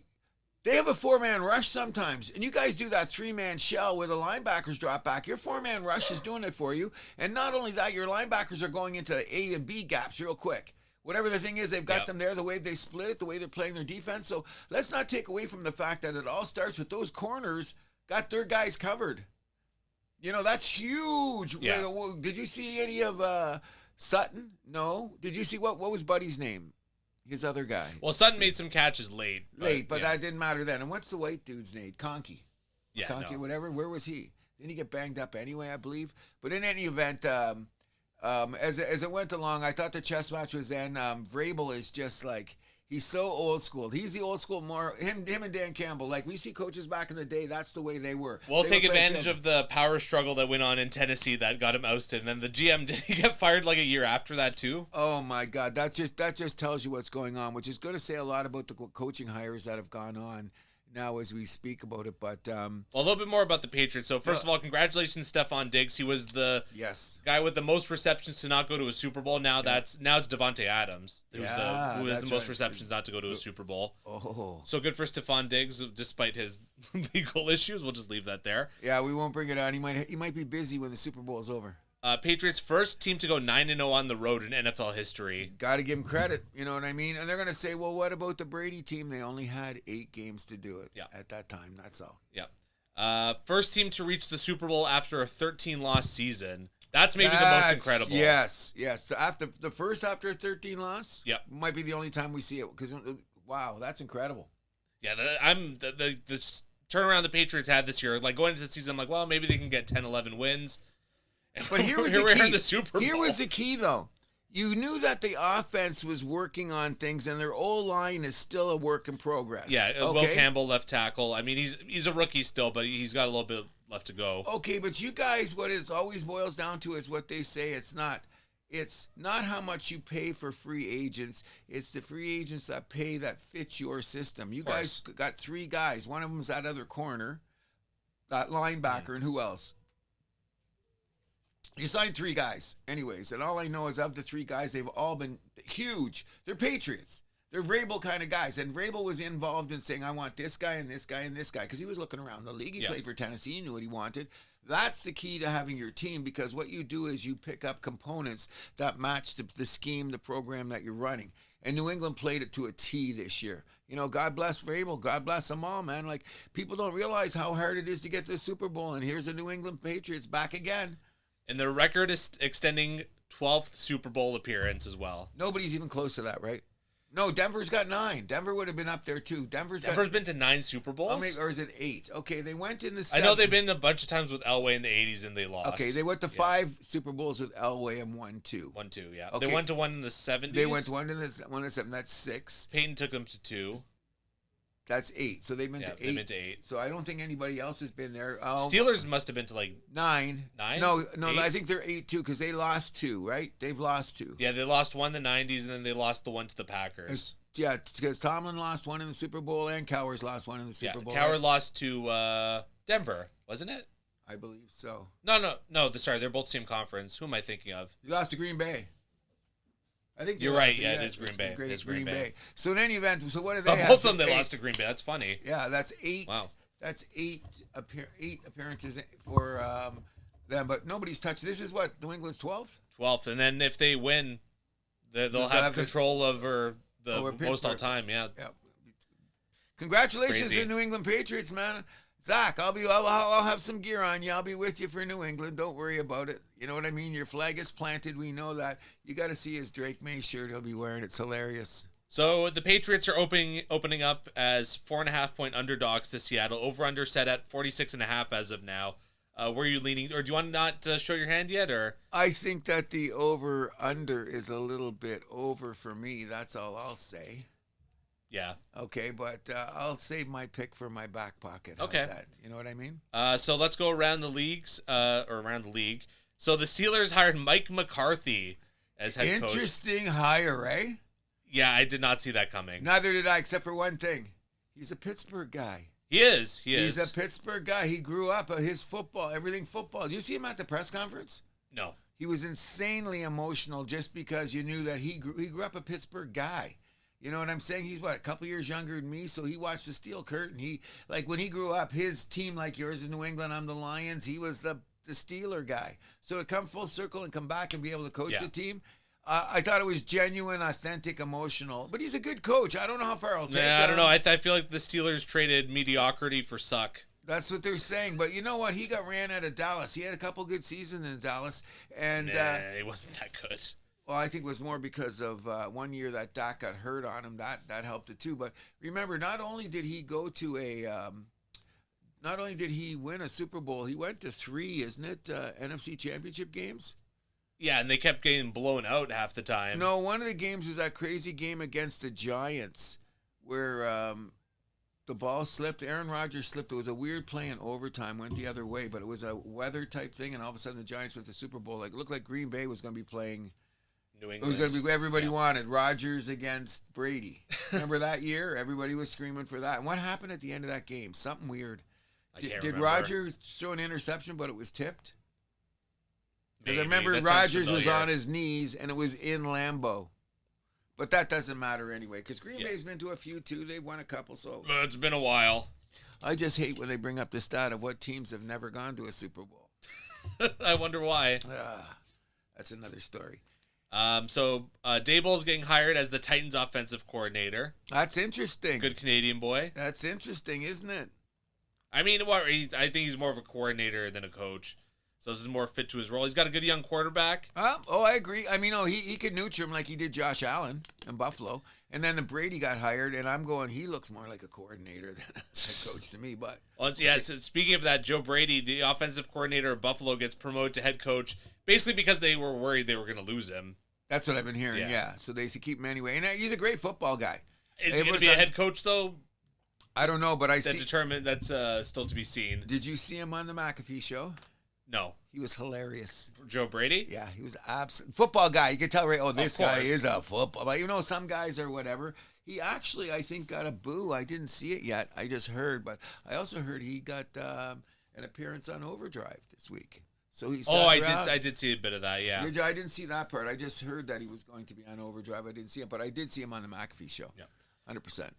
Browns hire Ravens offensive coordinator Todd Monken as their OC. That's an interesting hire. Or sorry, as their head coach, I guess. That's an interesting hire, considering that Harbaugh went to Baltimore. I thought maybe we're going to get that follow along. Apparently, well, I mean, when you're getting offered a head coaching gig, you take there's only 32 of them. Yeah. I mean, good luck to him going to the Browns, but either way. Eagles hired Packers QB coach Sean Mannion as their OC. I think that's an interesting hire because they all come from that LaFleur, McVie, all those the guys. The coaching umbrella, yeah. Yeah, that kind of thing. And that team needs to open up their offense, don't you think? Oh, big time. Well, there you go. They're on the precipice of blowing what could have been a dynasty. So, there you go. That's a team that's got to figure it out. Very quickly, because time waits for nobody. Indeed. Maybe the oddest news of the week, the Vikings fired their GM, Kwesi Adolfo-Mensah, after 4 seasons. Was it because of his line about questioning letting Sam Darnold go? Is it that? I have no idea. This came out of nowhere. And I went, whoa. And what has he done, though? He has done this. Great season, bad season, great season, bad season. So we can say whoever comes into Minnesota next year, you're making playoffs, according to their MO, right? Now, I don't know because it's very hard. It's easy to say now that Sam Darnold's going to the Super Bowl. But let's talk about the end of last year when they had J.J. McCarthy in the bullpen. Right. What are you going to do? You know what I mean? And the money. Now, J.J. McCarthy's got 3 more years to get his shit together on this rookie contract to make it work for Minnesota. I'm not panicking if I'm a Vikings fan. Oh, I'm not either. I still think he's got some moxie and they got a way about doing it. But considering he's your guy, Michigan. Oh, yeah, I know. But he plays for Minnesota, son. That's weird, son. He went to Minnesota. But in any event, the fact is, you can't fire the GM now because of the Darnold situation because look at Kevin O'Connell's been on TV explaining why he let him go too. So that's the coach let him go. So usually when this situation happens, it's a controversy between the head coach and the GM, isn't it? So is O'Connell winning the battle and this guy had to go out the door? Is this a personnel thing like when Pakula threw McDermott under the bus? I have no idea. Just weird. Didn't you think so? When I heard he got fired, I went, what? Caught me right off guard. There must be a reason. Must be, I don't know. Oh, by the way, one thing I forgot to mention with the New England-Denver thing, Sean Payton being a douchebag, mentioning Bo Nix's injury history after surgeries and stuff, and then actually Bo Nix clapped back this week on a podcast appearance. He's like, I don't know why he's talking about that. I don't know about that guy. Sean Payton? No, don't know. Never liked him. Even when he was in New Orleans and he won a Super Bowl and he stuffed it down everybody's throats. And that was okay because that was after the hurricane, the Katrina and all that. So and then then he has a bounty game. They turn that into a feel-good movie. Oh God, come on. And he was allowed to coach kids after that. Fuck off. And you know what? Sean Payton tried to freaking wash his hands of that. Oh, there's no washing your hands of that. Of course not. And you know what? Many guys. That's another thing. Other coaches around the league now, it doesn't go on as much anymore. But that was little side bets in the defensive rooms. You know what's going on. Yeah. You know what I mean? Hence, one of the reasons they had to bring in the pancaking the quarterback rule is because everybody knew in the back door, guys, how much. Yeah. How much. You know? You can't have that shit. No, you can't have that. That's back in the day. That's my Jack Lambert stuff. Yep. You know what I mean? Flying in or whatever. But do you have a good feeling about your Patriots going into the Super Bowl? Of course you do. My son thinks it's like a lock or some shit. Zach, don't get crazy on me, son. I'm going to be hanging with you on Sunday. You know what I mean? It's not going to move the needle at my house, but I'm coming to support you. You know what I mean? So let's look at it that way. Very excited. Got another week to still ruminate on all this Super Bowl madness. Media week coming up should be a lot of fun. Can I shout out to the guy on the McAfee show? Do you know him? It's Boston Connor. Right. This guy has been sensational about the New England Patriots on the show. Put it this way, he's old enough now. He's maybe a little bit older than you, where he lived through the whole glory days. Right. Plus, he's a Boston guy, so he just stacks on all the things that have gone on good in Boston. And then he goes, and then when you get to the bottom, you know everybody in America hated us. We're back! And he goes, and he just said, that's what I reminded him of. And he goes, he goes, and we still got, 10 days till Super Bowl just to bask in. Fuck you all, you haters. Agreed. Oh, you would have loved it. And every day he's got different, he always wore Patriot gear, but now he's up in the ante. You know what I mean? That's what's fun about sports. You know what I mean? That's what makes it fun. Yeah. Not Hall of Fame bullshit. Oh, killing me. We'll move this from one of our favorites to another one of our favorites. We'll go into the NHL in our newest edition of the Power Rankings at number 5. New on my list. They are proving us all wrong this year. I got the Buffalo Sabres. Too soon, bro. No, I don't think so. Have you been watching them play? I love them. I said they're making the playoffs for sure. There's no doubt about them. I had them at 6th. Everything's starting to come together for Buffalo. You think it's okay? Hold on, you're giving me shit for putting them at number 5. You got them at number 6. Get out of here. Yeah. Number 4, I got Minnesota. Number 3, I got Carolina. Number 2, down a spot, I got Colorado. You bought into this too? It's the first time this week I've been hearing it. You got Tampa Bay at number 1, don't you? I do. Wow, that was going to be my bitch this week. Where did Tampa Bay come from? I'm watching. They've been here all season. I know that, but nobody's done. And twice this week, I seen guys give their power rankings this week, and they had Tampa Bay at number 1. I go, what am I missing? Because Colorado lost a couple games on the road. It's more than just a couple games. They've been blowing games big. I think it's just a mid-season. Wait till we get to the Olympics because they're winning too much. Well, we'll see. Well, that's okay. I'm not right writing now, them off if completely. Tampa Hold Bay- on. I'm not writing them off completely. They're still number 2. Okay. That's pretty good. Okay, so right now, if you're saying, then according to your power rankings, that you would say that Tampa would beat Colorado in a 7-game series starting today? Right now, yeah. Wow, because I don't even have Tampa Bay at my number 2. Okay, so mine are number 5. You said I'm a Tampa Bay hater. I'm not a hater, but I'm just saying, and I flipped a coin on this, and I might have been wrong, but I don't have Buffalo on my list yet, but I think they're going to be there by the end of the year. They're playing really good. You hear about talking about what do we making the playoffs? We want the Stanley Cup. I love that shit. The goaltender has been playing out of his mind. Oh, and Josh Stone has been a revelation there. Unbelievable. The goalie, what's his name, Lyon? Yeah. How did he get this good so quick? Well, he's saved a few team seasons before in the past. Agreed. He saved Florida's season a couple years ago. That one time, yeah, I remember that. He was kept Detroit in the mix a couple years ago. He's always the guy that you think you should. He's like the Allen in Jersey. Remember, because Montreal had him for a while on a team, and he just didn't quite. Yeah, they're on that same tier. Yeah, I agree. And then, but look at him playing this year. He's great. And then is what's his name? Got to give Makar and Hughes some freaking run for the Norris. Mm-hmm. Darlene. Yeah. You know, he's got to be doing something. He's been brilliant. Tage Thompson's been on fire unbelievable. This year. You know what I mean? And they're big. Yeah. And they're big and they play fast. They're not big and play playoff speed. Right. They're big and they play pace speed. So I give them number 6. I respect them a lot. And the game tonight is huge. I'm really looking forward. You know who they play tonight? Montreal. And look at what happened the last 2 times, but we'll get to that in a minute. Mine is I still have the Stars at number 5. I know they stubbed their toes, and the loss of a couple players is really starting to show up, including Sagan, and who else did they lose? They lost somebody else. Decent. It's kind of like they're trying to reconfigure, but they're still number 5. Number 4, I got the Canes. The Canes are real, but you know what? I think the Canes, they're solid. But sometimes they play left wing lock hockey. Is that what's going to make them better in the playoffs because they're big, slow it down? Well, they're never going to win the playoffs until they get that star, which they're going to be on the lookout for again. They're a solid team, though. They got guys, Aho, what's his name, that also plays in the wing? Lindholm is in Boston. Boston, yeah. Well, I'll talk about them in a minute. But everything they do, they got 4 great defensemen. And this kid goaltender seems to be the thing that plug it up. So we'll have to wait and see. I got Tampa at number 3. Okay, I got number 3. I still got the Minnesota Wild at number 2. A lot of people like you do have them around 4 or 5. 3. They've been a bit of a lull last couple weeks. Yeah, because you know what? They played a few tough games, and they slapped Toronto, they lose to Montreal. And they've been on a bit of a road trip. Like they've had 6 of the last 8 games have been on the road, but they picked up points, so it looks like they're slumping, but they're really not. They're not that bad, but I still see something about them. It's that lineup.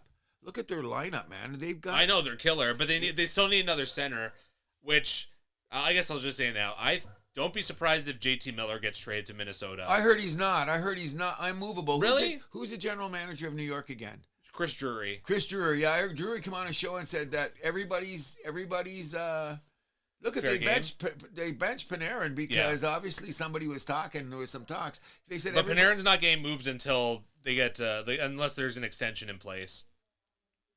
Well, that's why they say he didn't move this week. Well, that's why Colorado's not in the mix apparently. Well, that's why they say they benched him, and the next day they said the team wasn't gonna. They weren't afraid to use him as a rental.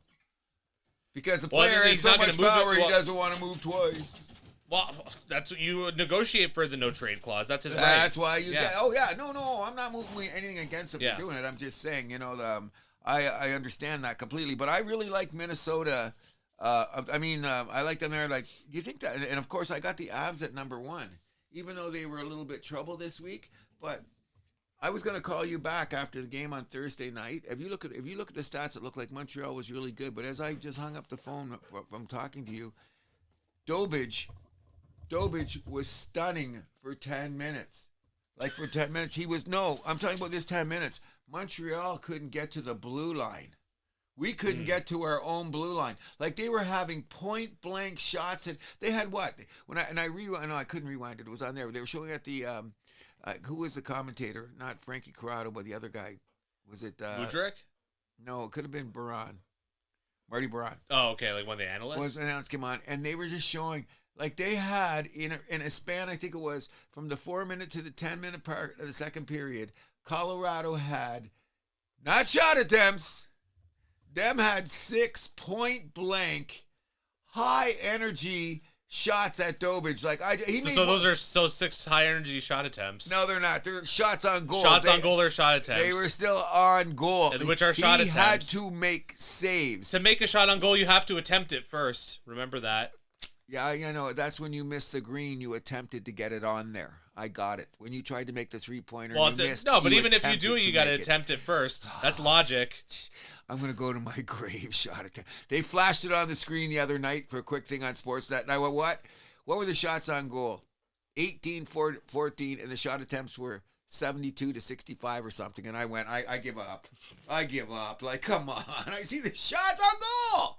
But there was 60 shot attempts. So again, that's information, so I don't know why that's triggering you. Because I think it's a false stat. It's a phony stat. Whatever. We'll just get there. But anyways, I got Avs at number 1. They fired in and missed. And I think there's so many guys on the Avs that are going to the Olympics that they're all just waiting for the Olympic lull to come, and they're waiting to get there because there's only a week to go because they look okay, then they didn't look okay. But here's what happens. It's when you play who.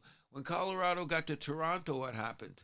So it was a rough week for the Leafs. Best part of that Leafs-Colorado game was when Willie gave the finger to the camera. Yeah, and he should have got fined. But anyway, that's our story. No, that's a fine, and then Carter Verhaeghe putting a guy's head in the boards. That's nothing. Yeah. That's George Peros is a fucking joke. We've been here before. Yeah.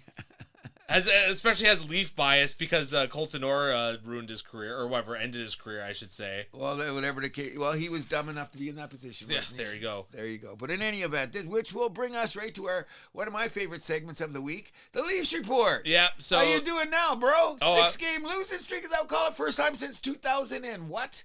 19? 18? Whatever it may be. Yeah, we're getting ready for trade deadline. Gonna retool. You're gonna retool. Restock the cupboards. I really like that. You know what it is? I've seen about 5 people say it this week, and I'm not gonna name none of their names because I'm watching around, and it just makes me go. Is the fact that it's true. You guys have the longest, and it happens. Look, it just happened to Boston. Yours wasn't quite long. Theirs was 13 years, right? What? How many years in a row you guys make the playoffs? You were 9 years. Oh no, Boston's their streak is the same as ours, or was the same as ours. 9. Well, yeah. Well, the Leafs, it's what, 17, 18, 19, 20, 20. They're on 9. 9. It was at 9, yeah. which is going to end probably this year. Yeah. Everybody, all good things must come to an end, bro. You got to understand that. The question is, how in the hell did you get here? And I'm going to tell you this, and we'll get to this when we're talking about the Leaf Report. What you guys should be scared about is making the playoffs next year. Why? Well, that's jumping the gun. Why are we talking about? We're talking about this season. Okay, this season right here, right now. We're talking about now. Okay, so what are they playing? One of those shows, Hello Darkness, My Old Friend. You're going to be playing that song pretty damn soon because you guys are done. 6 games in a row. Now, let's talk about the other teams around the league. Vegas lost 4 of 6, or 5 of 6, and guess what happened? They at least picked up a point in overtime losses, okay? Yeah. Colorado, even when they had their little streak of, was it 2-4-2 or whatever it was, or 2-4-3, they got the three points on overtime losses. You guys can't even got 1 point in a 5-game homestand. Then you go on the road and get bitch slapped by Seattle. Seattle, yep. Number 2, and I've said this to you, this is the Santander at-bats. Can you afford to put Stolarz in to see if he's ready for the game? He's freaking terrible. You got to put him in. I would have said... Where are you paying the guy for? To sit on the bench? Get out of here. Okay, so here's what happens. Every game that matters to you guys right now, you need at least points. What point has Stolarz got for you since he's been back? Let me wait and see. He's helping our tank. We need that top 5 pick back from Boston. Oh, you're killing me. You should have been a lawyer. 100% should have been a lawyer. Mr. and Mrs. Milani, don't you know you have a lawyer on your hands? You sent him to the wrong school. No, bro. I understand what goes on in sports. I do. But I'm of the opinion, like, remember when we had the Santander situation? I was going, I don't care what we're paying him, what we're doing. I'd prefer he'd stay over there because this is too vital of a situation to use him in. Right. You're in the same situation with Stolarz. And what did Hildeby do for you? Hildeby was fine. I know you had the stuff. I would have said Stolarz. You know what? Like after these 2 starts now, you gave him his chance. What did he do? He blew it for you guys in the first period of the Seattle game. What were a couple of those shots? Buddy, you can't let those in. That's the Montalban theory. What we got? You got to stop the first couple of shots, buddy. And they were bad. He was bad in that goals. Opening. The Beniers goal was bad, especially. Bad. Oh, yeah. And then when Toronto fought back, he let him in one worse. I thought it went right through him. At this point in time, the Toronto Maple Leafs need every point they can possibly get. They need the best performances they can possibly get from every player. And you bring back a goalie who's been a bit of a bitch all season because you got him on term. Oh, sorry, he doesn't like to get run into. And I'm going to defend his decision to play his opening games in the NHL because you don't want to play in the minors. Then someone's fucking trying to be a hero and you get run into and then like you're out for another like 6 weeks or whatever. You are an amazing lawyer. I would have said I watched hockey more than twice. Okay, but I'm sending him down for Montalban went down for games. That's well, whatever. Well, that's because the team said it would be better for us if you went down and had a couple conditioning games. I'm not going to fault a goalie for saying he didn't want to do that, so whatever. And what did he say earlier in the year when he was crying too? This looks a little bit like... Was he wrong? Was he wrong? I thought he should have kept it in the dressing room, but he did sound a little whinish when he was doing it. And I would have been on his side because I did say that. I thought someone... You also don't have people point mics at you after a game when you're fired up. Okay, I agree. But I do agree with him with the fact that the biggest problem at that time is nobody stuck up for him. Yeah, thank you. Okay, but now we're down the road. You've been in a weird headspace. We don't know what you're doing, and suddenly you show up at practice and you're taking shots. We don't know what he's been doing. Get out of here. My favorite line... He's been rehabbing. My favorite line You're being ridiculous. No. The Stolarz hates being... Okay. We don't know what you've been doing. Yeah, he's been working out and rehabbing. Shut up. My favorite line was your boy, Elliot Freeman, walked in. He goes, holy shit, I seen Stolarz at the end of the rink. He goes, I couldn't believe it. That's your boy. Who's more connected than Elliot Freeman? He said he walked in the arena, looked down, and seen freaking... When did he say that?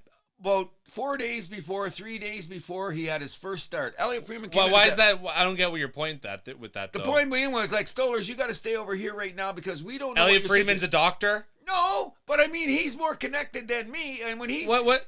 His tone of voice... So because he's surprised, like, we need to, like... I don't get you. Okay, here's my theory. He's a human, too. I agree. He's a reporter. He's not a doctor. Okay, I agree with this. So I'm going to take it back to my Santander theory. I don't want you in the net starting for me because I don't know what you can give me right now. Okay, well, he doesn't play for the Habs, so good for you. So he should have went to the minors and had a warm-up. I know what you're saying. I'm not going to risk that. If he's not comfortable with that, then what are you going to say? We're going to say he let in some of the most atrocious goals I've seen go in this year in the last 2 starts. That's what I'm saying. The Leafs aren't trying to win games at this point anymore anyways. Mr. and Mrs. Milani, please listen to this episode. This guy should be working for frickin' Perry Well, they're in the Dominican right now. Oh, great. Yeah. Great. Glad to hear that. But in any event, you should have worked for Perry Mason. Do you know what Perry Mason is? No. You are young. Don't know who Perry Mason is? In any event, I feel like freaking... Do I talk about who the Leafs should trade at the deadline? No. We're not done with the Leafs yet, okay? Boy. Why? Who the fuck cares? Okay. So let's just talk about some of the things that have gone on and how we got there. Because here's my point. You guys should start worrying about making the playoffs next year. Now I'm going to tell you why. Okay, we're not talking about next season. Okay, so then why did you get here? This is going to tell you why. Here's my theory, okay? We're going to have to start talking about the Mr. Pelly's neighborhood situation. Okay. Cancel his trip to Europe? I don't care what he does. I mean, he's here. Okay. You heard well, that's pretty relevant, don't you think? Yes, because did you hear about the Jonas Siegel article? No. Jonas Siegel came out with an article, and I really like him. You know what I mean? Like, he's there. I like the guy because he's an honest reporter. Anyways, and I think that Dubas is a bit of a scumbag for doing this too. Anyways, there seemed to be the Toronto Maple Leafs. What advantage do they have over any team in the NHL? What advantage do they have? Money. Thank you. Just they are now. They're like top 10 franchise in North America almost with being there. No. Whatever. Because they get blown up by all the like MLB and those guys. But they're $4 or $5 billion operation. Okay. Sure. Alrighty. So they have resources that they can do anything they want with. Okay. My theory. This is just my theory. Because you came so close in the playoffs, that is what's wrecked this team in this. When did we come close in the playoffs? Because you didn't come close in the playoffs. You had a great team, man. You guys had good teams. A great team that didn't come close in the playoffs. Okay, so now... Isn't that an oxymoron? Well, you know what? I'm going to tell you how it got you here, okay? Because now every time something happened, it's like when the spaceship's going to the moon. As you're going to land, you got to keep shooting pieces off. Well, you guys didn't get to the moon, and you kept shooting pieces off.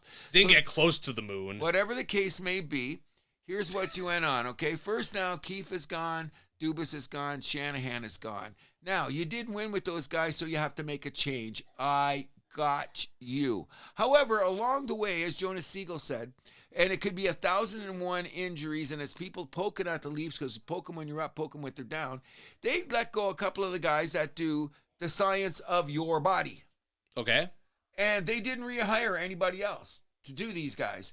Dubas picked them right up right away and worked on some Pittsburgh guys. So the thing is, Pittsburgh were supposed to have no shot at the playoffs. And you're saying that's the reason why? I'm saying... I think Pittsburgh's like their rookies are the reason why they're in the playoffs. No doubt. Yeah. They're young and no doubt. They've developed at a quicker time than they expected. The thing was that Jonas was putting up was he started connecting the dots and saying, no matter what you say, MLSE is a business. Pelly's a good businessman. What did he come in and he says, we can make more money and still have the product, but it's not just a money thing. It's that hockey ops was crowded. I heard there was too many voices in the room. Okay, I heard that too. But let's go down the line. Got rid of Majuri, never replaced him. Got rid of Shanahan, never replaced him.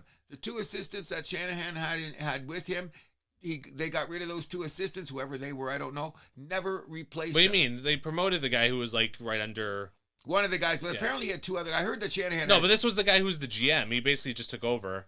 Well, Shanahan, apparently Shanahan was the king of everything. And what they said that Shanahan... How'd that go? You guys you knocked at the door. You went an overtime game away. He also made the original sin, which was hiring Babcock. He knew all the bad shit going on. He still decided to hire that fucking motherfucker. That's mistake number one. If the Leafs hadn't hired Babcock, we may be in a much different place right now. You never know. I'm not going to argue that because you're the Leaf guy. I'm just saying that there's something... Babcock we know we love to fuck with people on the way in and the way out. Oh, how's that going to do for the team and the culture? I ain't gonna say that. That's your guys over there, okay? I hear that loud and clear. My point is this. It's really a sin because you guys did have some good teams. You were an overtime game away where Pasternak got it in or something happened weird. An overtime away from getting to the second round. Let's put this in perspective. Okay, so when you won one round and you went to the next round and got slapped, you still said the same thing. So whatever the case may be, you didn't get over that hurdle. But in the panic of being not close and getting over, we didn't get close. Okay. I don't want to hear that anymore. We didn't get close. Okay, so we didn't get close to close. Okay, so here's we didn't even make a conference final, so I don't want to hear anything about being close. Okay, so here is the reality according to Cruz, what I think you guys are going to have to do, because next we're going to talk about what you're going to do with this lineup at the trading deadline, because here's what you got to do now. You guys are in a situation where it obviously looks like somebody has come in and they've cut some fat. which is okay if you're going to save money on it. But you should not cut any fact that's going to affect anything that you're going to do on the ice where it is. If it's bringing in the best croissants in the city for this team to make them better, don't take away any resource. I think we're overreacting about this. I don't know. Don't forget this is also a season where just everything's gone wrong for the Leafs. Got you. Okay, so this is what happened. You know how I know about this Jonas story? Because Trey Living came on overdrive, and he was freaking not happy about this article. And when Jonas was on later, and they said, "Did you guys talk face to face?" And Jonas said, "Oh yeah, we talk face to face." So what is he saying? So somebody hit a nerve in Leaf Nation, and the guy that was validating some of this shit in the article, and Jonas came on and reviewed it and said what he said. He's not going to back down. A couple guys in the article sounded like they were like sour grapes, motherfucker. Yeah, I gotta be careful with stuff like that, because that's remember the Caleb Williams hit piece at the beginning of the season. Exactly. So that's what I'm saying. There's a couple parts of it, but he was here for 4 years. And he did do a lot with a lot of people, so I get that. But the guy did sound, there was a hint of, and I didn't like that. So, but Jonas came on and said, no. He goes, I talked to these other guys. He goes, I asked these questions. This guy didn't volunteer that. What got my ears poked up was that Tree Living came on to the biggest show in the afternoon to say, don't talk about my Maple Leafs like this, guy. And they asked him the hard questions, and he was very seriously upset about questioning anything about what the Toronto does with the resources. But O'Neill and O'Dog and Hayes were pointing out, but you cut this, and Pelly said this. What are we supposed to believe? Is this going to hurt the team or not? And where are you at? Which gets me to this point. I wish you had told me about this before the show so I could have prepared. I didn't. I did just came into my mind. Look at this. I had it in my notes too, bro. I forgot. Okay, but anyway, you'll find out it afterwards. Anyways, what had happened is it's evolved to this point, and this was the other thing when I brought up the Fraser Minton thing. Okay, I don't think they should have traded Fraser Minton, and we'll talk about who you're going to trade now. Okay, I don't think they should trade him, but look at when you think that you go that close and you don't go for it, then what do people say? Exactly. Okay, so but what? But at least a guy like Carlo had term. Like the trade I'm still mad about is the freaking Nick Foligno one. Oh. Okay, now that's the worst. Okay, so the question is now, Carlo's looking okay.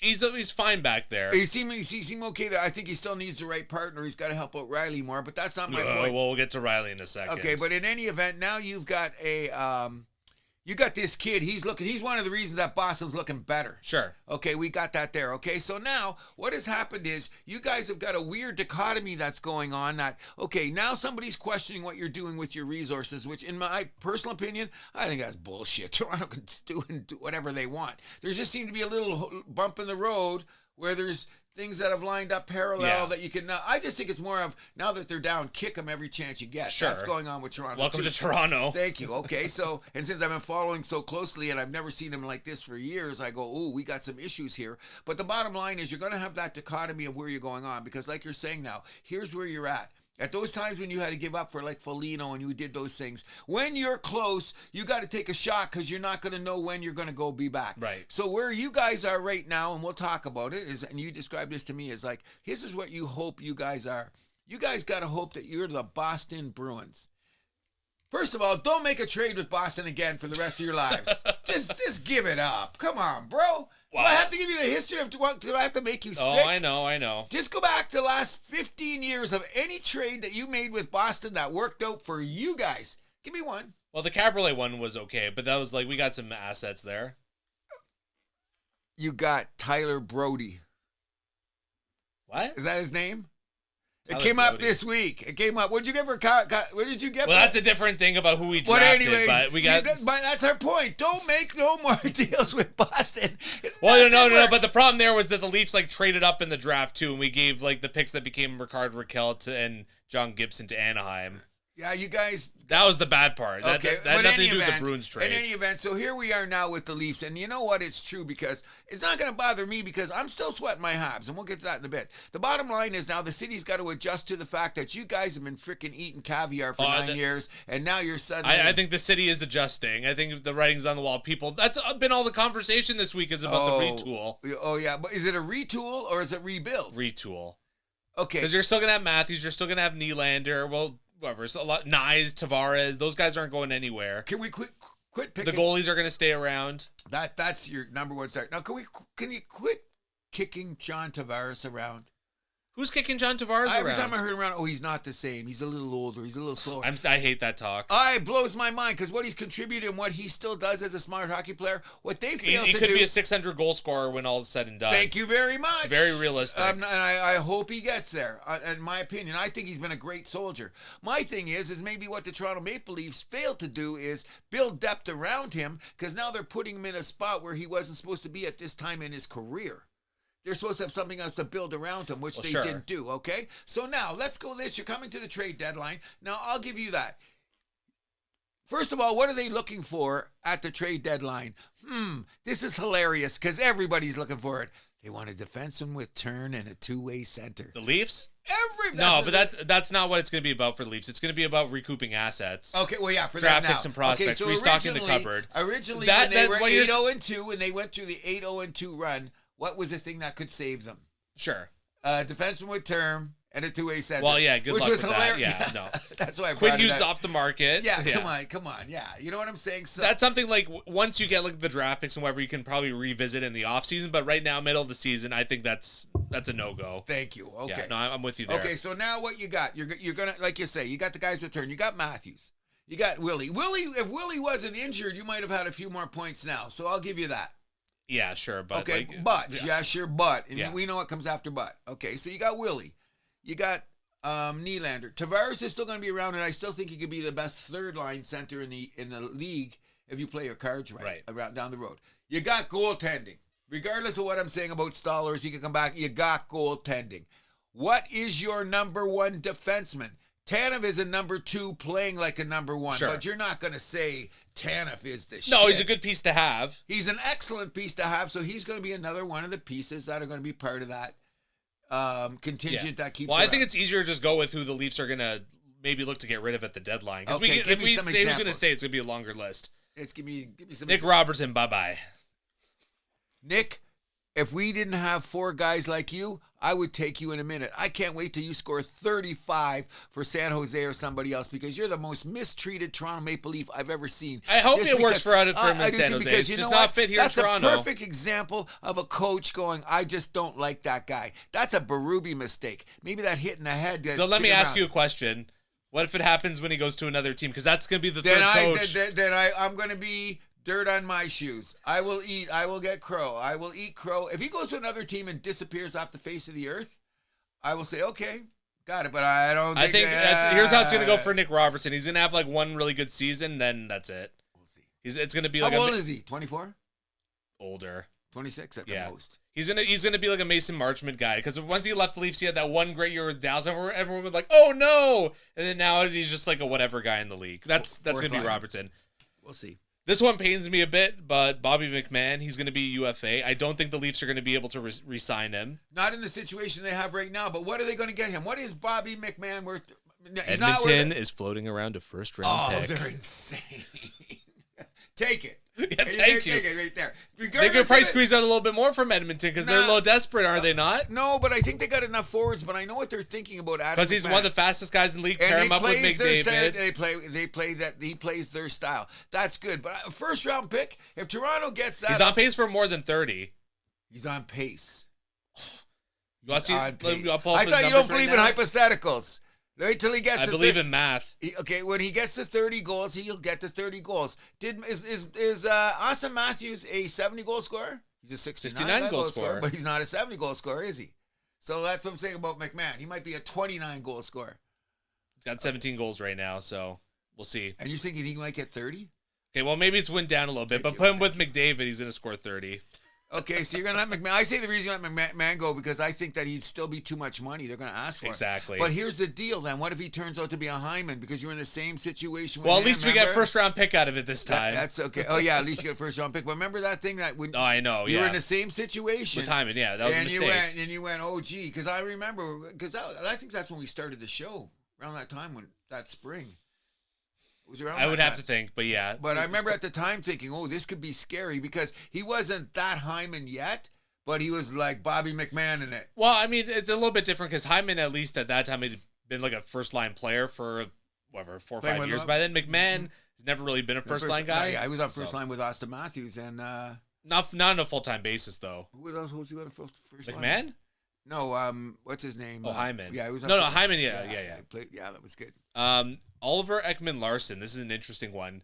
The Leafs float him out there. He could be the best defenseman available at the deadline, and that's going to net you a first round pick for sure. I think only because the climate says it is. The problem with him is what's good is he's got term, but it's his age that scares everybody. He's 34, bro. But if he's the best defenseman out there, I don't know if you'll get a first round. Okay, what would you take, a prospect in a second? No, the Leafs are going to be able to get it first for him. That's interesting. I've heard him argued on a number of places around, like different shows. I'm checking to see what everyone says. The gossip on the hot stove. I've heard first round pick to 2 prospects and a third. I've heard 2 seconds because seconds. I think it's going to be a first round and a prospect. I hope for you guys it is, because that means you're going to get a first rounder. You're doing good so far. You're getting a first rounder for McMahon, and you're getting a first rounder for. Yeah. But what years are you getting these? Hey, if you can get one this year, one next year, to kind of recoup. Okay, so as long as we Edmonton know this, is probably. Toronto does not have a first round pick until 2028. Well, unless we finish bottom 5 this year, or we have a top 5 pick, then we get our first round pick back this year. But then you'll have to give it away for 20. Well, yeah, it's gonna be kicked down the road, but I'd rather have it this year because next year, I think the Leafs can get back in the playoffs. Keep going. Let me just see the Edmonton. So yeah, if the Leafs get a first round pick from Edmonton, it would be next year because they don't have their first round pick this year. Okay. Morgan Riley's an interesting one. I don't know what they can do with him. I doubt they're going to be able to trade him mid-season, but you have to be looking for options with him. At least a sit down of to figure out what the frick is going on with him. No trade contract. I understand, but hold on. I don't care about the return. Just get that cap hit out of here. Okay. Or what's his cap hit? It's going to be 9, right? I thought it was 7. Oh, that's even better because the cap's going up. I think 10 mil, isn't it? Something like that. So 10 mil. You know what I'm saying? Yeah, 7.5. Okay, so you know what they're saying? One of the things I heard too. Yes, who's going to take Riley the way he's been playing lately?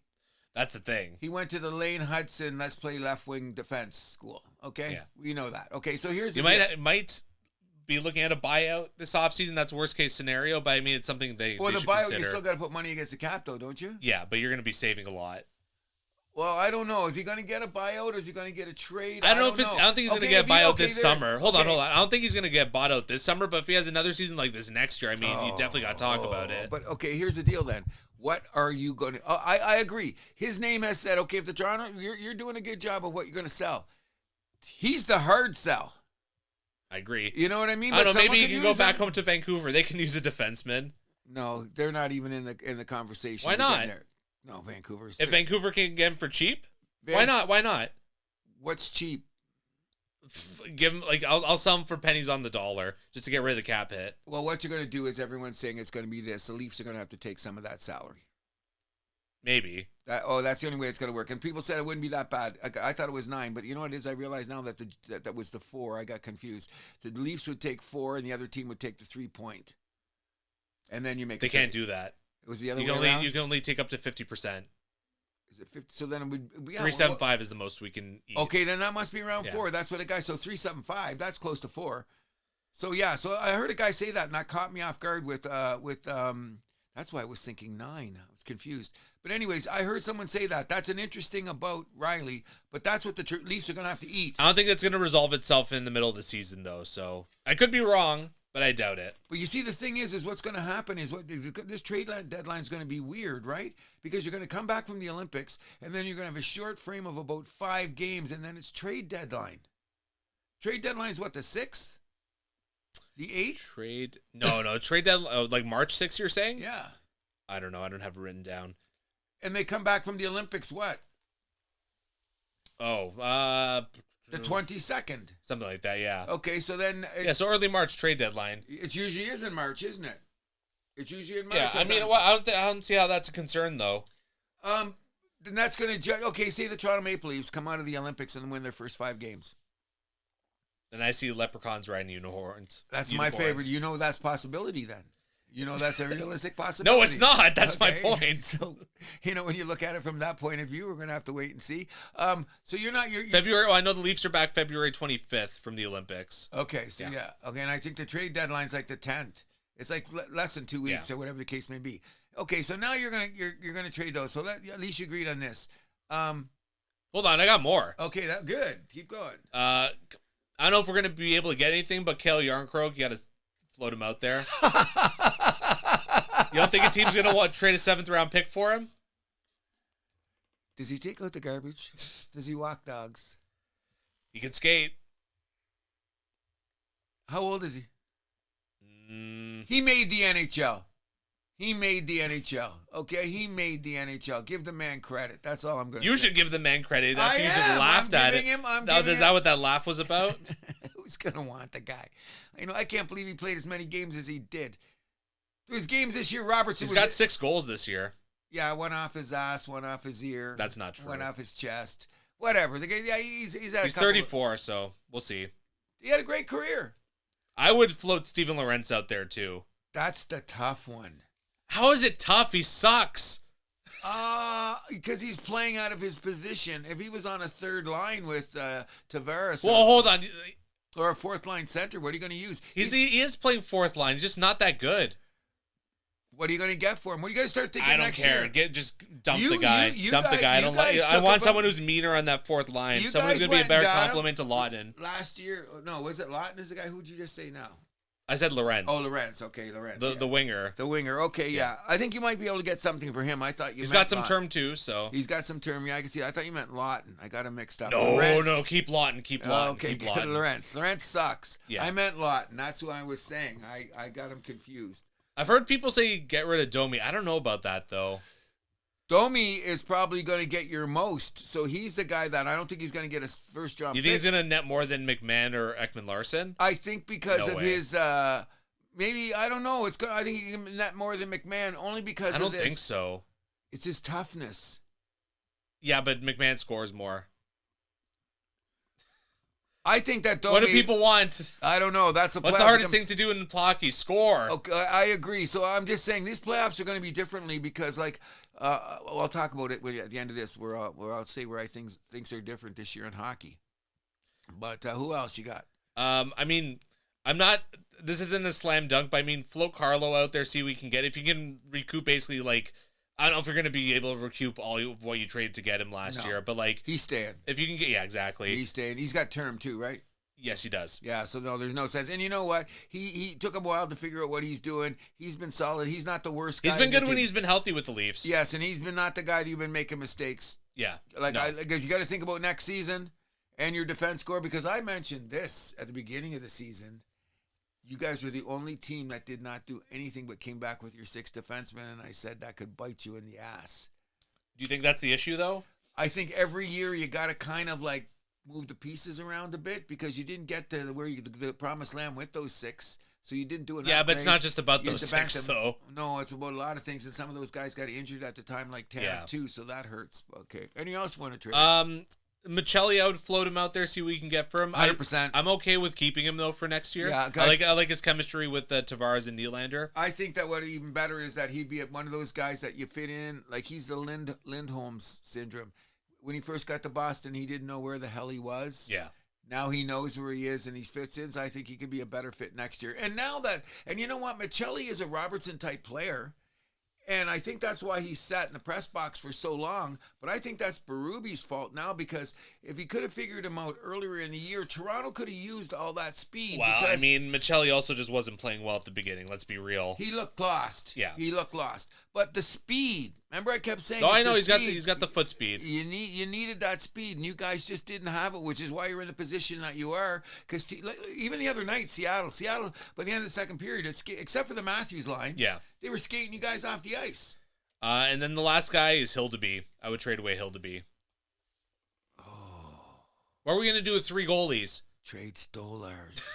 You're not going to get anything for him. Why? His value's low at this point. Not during the off season because they know he comes in. I would trust Stolars. Well, you're going to keep Wall, and you know Wall. I'd roll again with Stolars and Wall. What? I'd roll with Stolars and Wall again. That's not a bad thing and start the season, and if everything goes well. It's just a problem that you have with this. it's now been proven historically that you can't keep both of these guys on the ice for an extended period of time. So you're going to need both of them. Well, you had the both of them at the beginning of the season. No, you didn't. Wall wasn't here. So what is Hildeby? No, we didn't. Well, and Stolhar's got hurt what if pretty quickly. Hildeby could be? What if he's the best of the three? You don't know yet because he's too young. It's a scary prospect. I know what you're saying. What are we going to do, though? Well, he could go on to another team and be like, that goalie that got stolen went to another team, and look who here he is now. But like you said, he could net you more for what you need to make the playoffs next year. That might be an off-season one, too, because like goalies don't usually net a lot at the deadline. True. So we'll see. Mm-hmm. Although, Elliot Friedman brought something up interesting that I think the Leafs should pursue. What's that? Robert Thomas. That's money. That's money. I've heard that too. That's the guy in St. Louis. Yeah. The guy who I was saying should probably be on Team Canada had St. Louis been a better team. Oh, yeah. No. We had him on our short list. Remember? I think you had him on your short list. I don't know if I did, but I had him circled, definitely. Now, in what respect? Do you think that they both should make the trade now because they both suck? I just think the Leafs should do something to improve that forward core.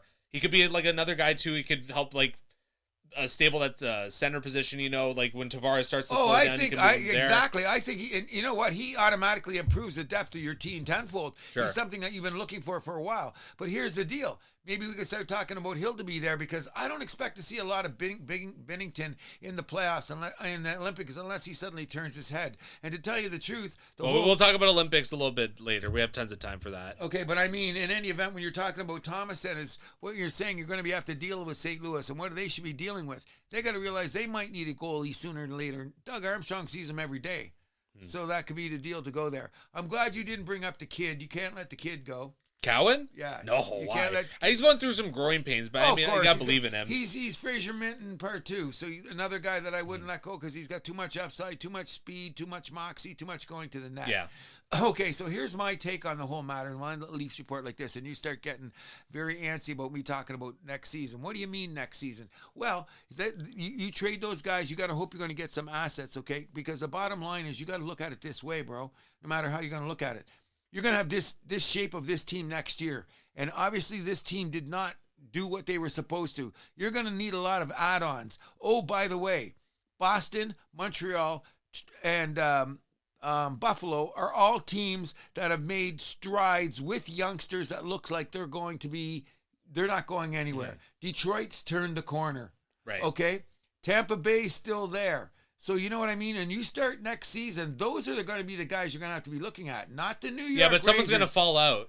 Okay. They always do. Okay, well, I agree with that because Toronto's the fallout team this year. Is that what you're saying? So they can go right back next year? I'm saying this much. With this present roster, and they're trading for some assets, and they got nothing to draft, they've got no prospects, they're going to have to really dance in free agent, or Trey Living's going to have to be very, very clever between now and the offseason, or you guys going into the season next year are going to be rated as one of those teams that are you're going to be Montreal like last year. This year, when you started the season 25-26, everyone was talking about Montreal like, even though they made the playoffs last year. Remember everyone said, sure. Okay, you guys don't make the playoffs. What are they going to be talking about you guys? I don't care what they say. Because you're roster. Who cares? Who cares about what the talking heads say? I'm talking about what Jack Cruz is saying. Okay, well, though you said they, so I don't know. Okay, I'll be they for a minute. I'm going to look at the structure of your lineup. I'm going to look at the structure of... Well, you've been wrong before, so it's okay. Leafs are going to be back in the playoffs next year. We'll bet a beer on it. Lawyers are just freaking this guy. We'll bet a beer on it? Mr. We'll bet a beer on it. I'm not... Wait till we see the end of the season. I'm not going to bet now. We got to see what they got to play out. You guys might get... You are so full of it. Talking about next season, and when it comes time to put money on it, no. I'm too scared now. I'm still saying that we got to bet who wins the Stanley Cup first, Montreal or Toronto. We got that there. I'm already in the driver's seat right now about that. You call that the driver's seat? Well, we're in the dance. You're not, so I got to look at it. I wouldn't call it the driver's seat. Well, we're okay. I'd call it the driver's seat if you were like first in the division. Okay, well, I'm going to put it to you this way. I would say now, let's hope for Toronto to make the playoffs. I always hope to make the playoffs because all those years they did, and I used to be laughing all the time, wasn't really funny. It's more fun in the spring when you got a team in the playoffs, at least for a round. We get it, okay? But I'm just saying the structure of the team, and Toronto's a little bit old, and Toronto's a little bit slow. You got to rectify those two. Well, a bunch of those guys that I'm trading away are like some old guys. Well, that's why I can't make the bet with you right now. Is because I got to see what you do between now and the trade deadline, and now what you do now in free agency. Miracles could happen. McDavid could be playing for your team by then. Not next year. Well, whatever the case may be. You know what I'm saying? Anything could happen, so I'm not going to give you the benefit of a doubt. I'm just saying that if you guys don't make the playoffs this year, I'm not going to guarantee right now you're going to make it next year. You know, with the way your lineup is constructed. However, if you get the right pieces around, because you can't deny the fact, you got game changers. You got Willie. You got Austin. You got Nyes. You got Tavares. You got goaltending. What is your biggest problem since day one this year with you guys? You need a Tier A defenseman that can pick up the puck and health has been number one issue this year. Let's be real. And you haven't rectified it. That's going to have to be the same. Now, if you can get one of those guys and Tanev comes back. Tanev might be gone for the season. Oh, he's going to be, I think.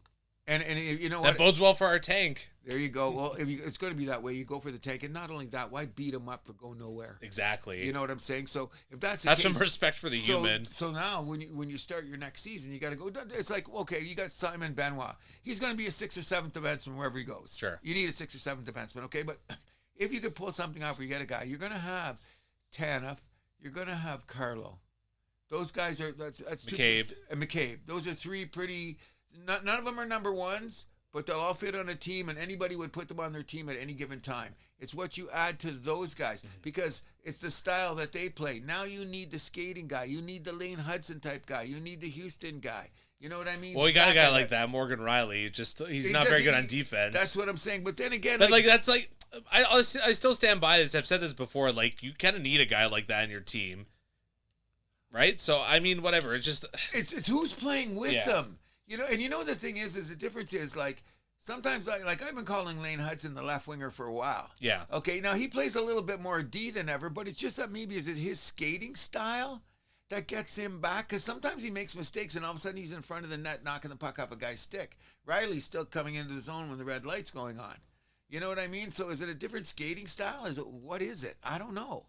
You know what I mean? When you see him, because I always thought, we've talked the last couple of years, we've never had big problems with Riley. Okay, he might have had some. You did. What's that? You've had big problems with Riley. I'm trying not to. I'm nice guy because I didn't. Okay, but that's saying that's revisionist history, though. Well, I don't know. You know, when you watch a guy for this long, like he's going to get his ass kicked down. And after he contributed some, he wasn't horrible, but it makes some questionable decisions. Either way, we've been talking too much about the Leafs. Anything about the Habs you want to bring up? I'm just going to bring up really quickly that I'm really looking forward to the game tonight because we play Buffalo, and like you said, Buffalo's already in your top 5. Those guys are saying playoffs aren't enough. They want to make a run this year. We've lost to them the last 2 games. What it boils down to when you're watching stuff like this, and that's why I say Dobich is the guy, because we got the 3 goaltenders too. So we're going to have to make a decision. What ends up happening is like the other night in Seattle, which happened to Montreal twice, and it's happened both times with I expect Dobich to be starting tonight. Should be on there. Is the fact that now you got to figure out who's going to be the guy riding you going into the playoffs. We've started Montalban against Buffalo. He's let in bad goals in the first 5 minutes. Then we come storming back, but then we got goal lead. It's game over. So I'm going to say let's go with Dobich. Give him the confidence because you can't be giving up those early goals. You know what I mean? And Buffalo's big, fast, and strong. And they got Darlene back there who's playing Norris freaking trophy defense. You know what I mean? Now, the thing about when you're talking about constructing a team, look how clever we are. We stole that guy from St. Louis who's really not a number 1 line guy. Right. He's playing out there with Suzuki and Caulfield, but we got to put another guy with him. He's not the guy. Is it going to be Doc? Put Doc back on the wing? Okay. I doubt it. Okay, but what are we going to do there? Because this guy, it's just that the chemistry between Suzuki and Caulfield is undeniable. Do you think Caulfield's going to get 50 this year? No, but he'll get 40. That's what I was screaming for. I didn't ask for 50. I asked for 40. Remember at the beginning, I said, give me 40. Let's not get ahead of ourselves. And he's still got 10 to go. And some nights they beat on him. See, we got to get a little bit bigger, too. They just beat on him some nights. We got to remember that. Because what we have to remember is we're lucky because we got the greatest kid line in the league. Nobody can touch our kid line. You know that. You know what line I'm talking about? Your second line? The Demidov? Nobody, no, there's no, and I've looked at every team in the league. No team has a team that young playing like that already. And every guy's what? What's Slavkovsky? He's the oldest guy in the team, and he's what, 21? On that line, you mean? On that line, he's the oldest guy, and he's 21. we're pretty good. And that's when you get lucky, though. Look where we drafted Kampanen. He's no high draft pick. No. You know what I mean? That's where you get lucky. So we're okay. So with our top 4 defensemen and our goaltender, I'm going to say this right now about Montreal. You don't think goaltending's a worry? No. You fired the goalie coach. That's better because too many in the year. Let's get him going. Let's get him back. Who's to say the new guy's going to be better, though? I say there's too much yapping, too many people yapping in the year. Dobich, just go out and be you. Just go out and be you. Don't listen to noise play. He's a good goalie.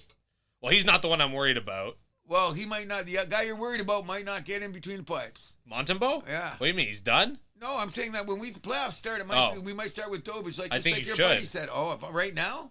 But you know what it is? Montembeault hasn't played bad. He hasn't made the big save like in the Colorado game.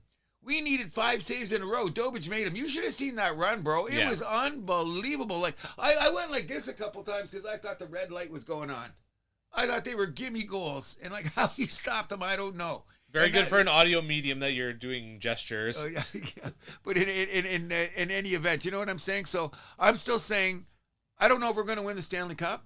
But right now, if we had to play any game in the East for 7 games, including Tampa Bay, I'm not scared. I could say we could win them. We could lose them too, but I'm not scared. Like there's no team in the East over 7 games that I'm worried about if our goaltending holds up because we skate. We go forward more than any team. We just keep going forward. Fuck it. Let's just keep going forward. Sometimes to your detriment. I was going to say, has it gotten us in trouble more than the last Buffalo game? Yeah. That's what killed us right off, playing that Salvia. And now you got to go into Buffalo tonight. It's in Buffalo? Yeah. We got to win. We got to make a statement. That means they'll beat us 3 times in a row. They'll win the series. Honest, but Buffalo is big, fat. You're right. Like I said, I came this close. But where do you put Detroit? Detroit's off my list. What? Detroit's off my list. Okay, but they're in first place. So how can you put them over Buffalo? Buffalo's playing way better lately. Because Buffalo had that horrible start. Yeah, Buffalo. They figured it out. Buffalo is Buffalo.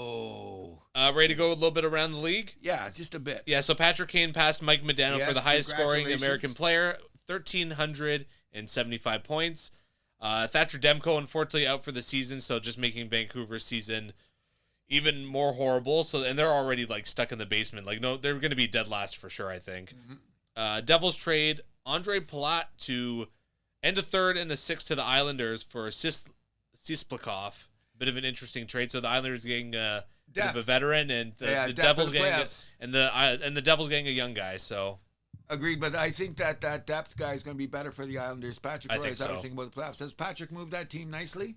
It's nice he got. Well, I think it's more. Yeah. It didn't, but look at Boyle Horvat's having a better year. The team's picked it up. And with Palat, too, don't forget he's been clutch in the playoffs. Exactly. Like, he added up. Good move. Probably good move for both teams. We'll see. Panarin sits out Wednesday against the Islanders, so, I mean, I don't know if he's going to get traded before the Olympics, though. No, they've got to Wednesday. It's going to be close. It's going to be like so. Was he not going to play till Wednesday now? I heard JT Miller is not the guy. I heard JT Miller, Drury said. Everyone's got Price. That's what I say. Couldn't you trust the general manager when he tell you that?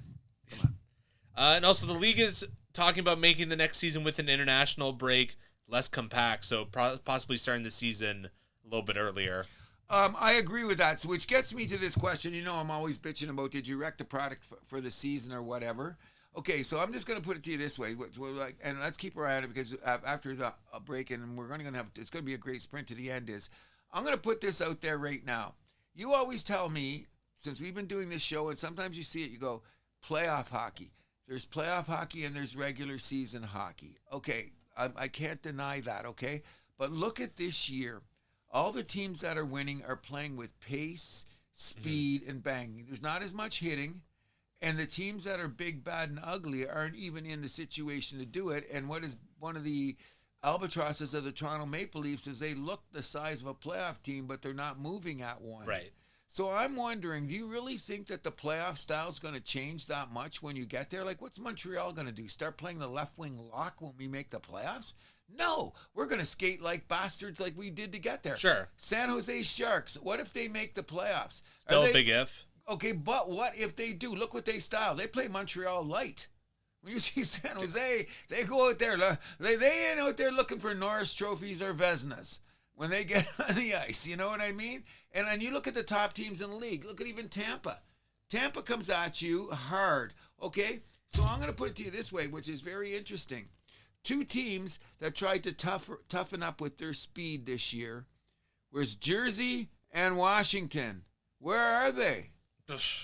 Washington's fell out. Well, both those I can't teams, believe it. But look at both of them. What did they try to do? They were good skating teams. They flew like hell. And well, Washington just didn't really do anything this offseason. That's their problem. But you know what I mean? But what they did pick up, they picked up in size. They didn't pick up to their style. Who'd they pick up, though? One defenseman. What was the defenseman? I was hearing about the other defenseman. Not a top guy, though. I don't think he's that much of a guy of consequence. No, a depth defenseman. Yeah, okay, that's not gonna change. So what did they do? What happened to their style? Did they get older and slower? I just think they didn't. They're already kind of an old team, and they just didn't make improvements. You're going to be passed by the pack.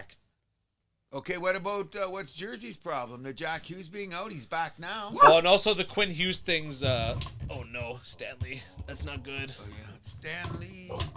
Oh fuck, that could have been really bad. New Jersey was also the Quinn Hughes. That could have been the Anthony Richardson injury. Yeah, Quinn Hughes. The Quinn Hughes thing messed up the locker room with the no trade clause situation.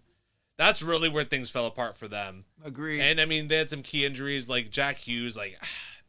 I feel for the guy in a way. So my final take on this is getting understanding is I think that a team that plays like Montreal will win the Stanley Cup because basically Edmonton's been trying to do it for a couple years now and they've made the finals, but they haven't been able to get over the hump because then teams like Florida try to chop you down. There's no one like Florida coming out of the East this year. That's what I'm saying. So it might be Edmonton's year finally. Yeah, there's no chop you down team. That's what I'm getting ready for now. You got to get through a Western Gauntlet to get there, but yeah. So agreed, but you're going to have to run. Dallas could bang. I don't think Dallas has got it. I think they fucked it up. Something, yes, they're missing. I don't like their coach. I don't like Gulletson. Nobody likes their coach. I've been hearing it's the coach's problem. You're not the first person I've heard say that. He was a mediocre coach in Calgary, so he's not getting good reviews considering where they are. But I think it's more injuries. The two things I'm going to say. Okay, so let's look at it this way to end it right now. I'll put this in your ear. If you have a switch, it's usually a triumphant. So the triumphant this year that moved forward unexpectedly was Boston, Montreal, and Buffalo. So that means next year... I don't think Montreal's not unexpected. Well, they made the playoffs, but they were at the beginning of the season, people are saying, can they repeat it? Nobody was having... I think a lot of people had Montreal in the playoffs. I'm not... Boston, Buffalo, that's more... Yeah. But yeah, they were saying what's going on. And Detroit. Detroit too, yeah. They could have put him in there. So that's what holds good for your Leaf theory. But let's get back to one final thing. You know what? I've seen an interesting stat this morning that blew my mind. This month, January 2026, there was 31 hat tricks. Yeah.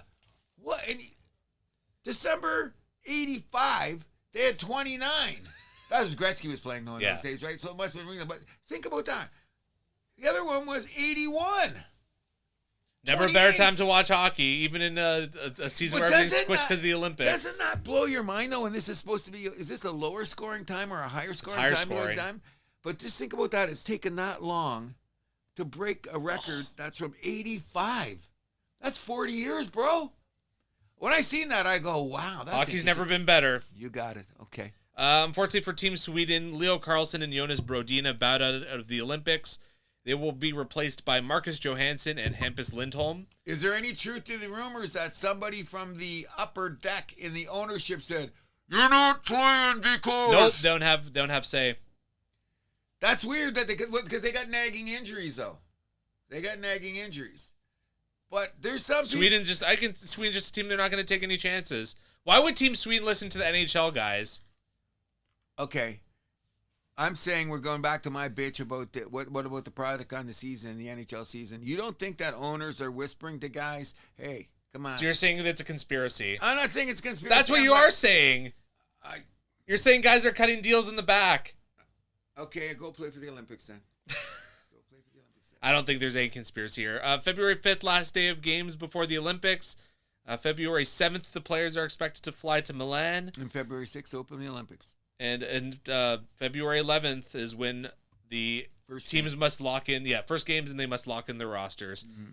Ready for our picks for tonight? Yes, I am. All right, I'm on a 3-week streak. I beat you 5-4 last week. I can't Season pick series my nose. series is 6-7 for you, Still or 7-6 for you, Still can't pick with my 3 nose. ties. You have the tiebreaker though with 102 to my 98 picks. Okay. And this is the last Saturday night before the Olympics. Yes, here we go. All right, first up, afternoon affair, LA Kings at the Philadelphia Flyers. I'm taking Philly. I'm taking Philly too.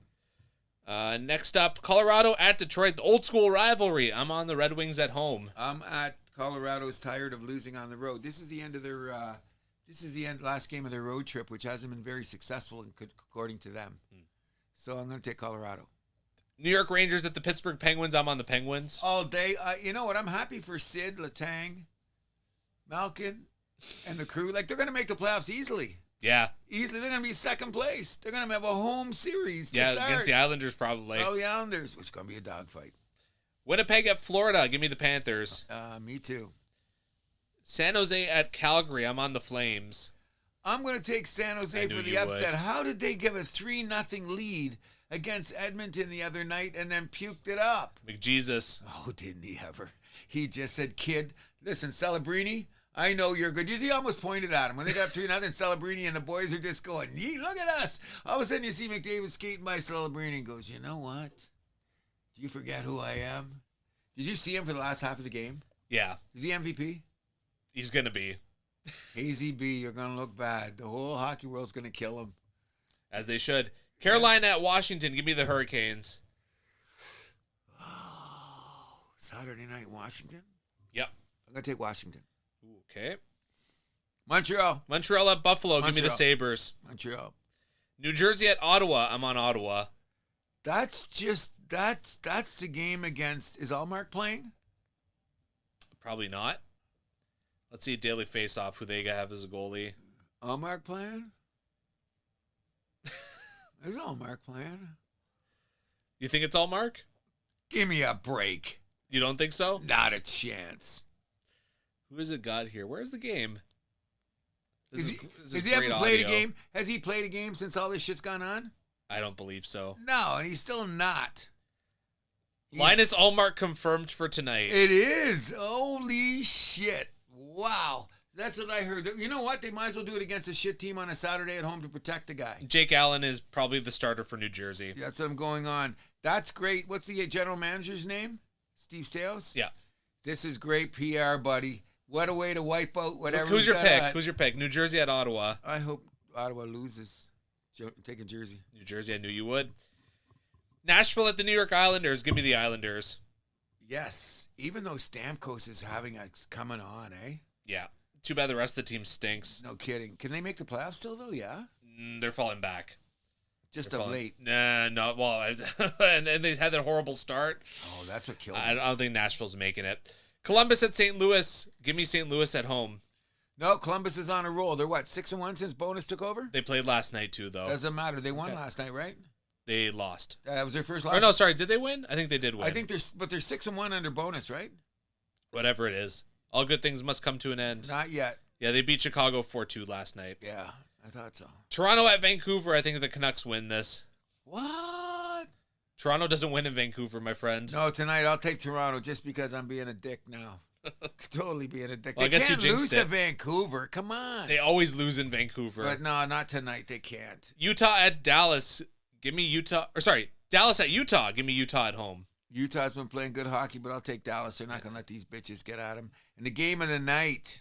Minnesota at Edmonton. Give me the Oilers. I'm taking the Oilers, too. They can't afford to be losing to those guys. And last but not least, the battle of the two newest expansion teams, Seattle at Vegas. Give me the Golden Knights. I'm going to take them, too, because they can't afford. They're a weird team, eh? They are. You know, Vegas. But you know what's really saved Vegas, though, is when you look at it, it goes back to what I was saying earlier about when you look at Vegas, though, how many overtime losses did they have? Too many. But they got a point every time. That's what's got them where they are more than anything. Look at 14 overtime losses. That's 14 points. 14 loser points. 14, well, loser point. What else are you going to do? That we're going to go to 3 points? No, that'll never happen. It should go for regulation, but no, I don't agree with that. Now we're not European. Okay. So we have games where some you're giving out 3, some you're giving out 2. It fucks up the standings. Anything else for hockey before we move that's on? why we only give out 2. Some games give out 3. How do you mean? If there's a loser point, then you're giving out 3 points that game. Oh, I see what you're saying. You're giving out 3 points. Yeah. Well, I'll take that instead of win in regulation, 3 points. No. That's so giving on what? I should say this much. No, a shootout win should not be worth as much as a 5-on-5 win. Okay, so what you should do is you should suddenly go to 8-minute overtime. Even 3-on-3, it's not the same as 5-on-5. No, if you win 5-on-5, it should be worth more. 2 points is good enough. I'm happy with it. Go 3-2-1, fix the standings. We'll move this on to soccer, where we try to figure out who plays who. What do you mean figure it out? It's out there. I know. I checked it already. I don't get it. So power rankings first. Okay, go ahead. Number 5, staying there, first in Serie A, I got Inter Milan. Okay. Number 4, fresh on my list, Manchester City. Wow. Number 3, I got Bayern Munich. Number 2, Barcelona. Number 1, still perfect in Champions League, and first in the Premier League, I got Arsenal. Yeah, the Gunners. Real Madrid was number 4 on my list last week. They have fallen out.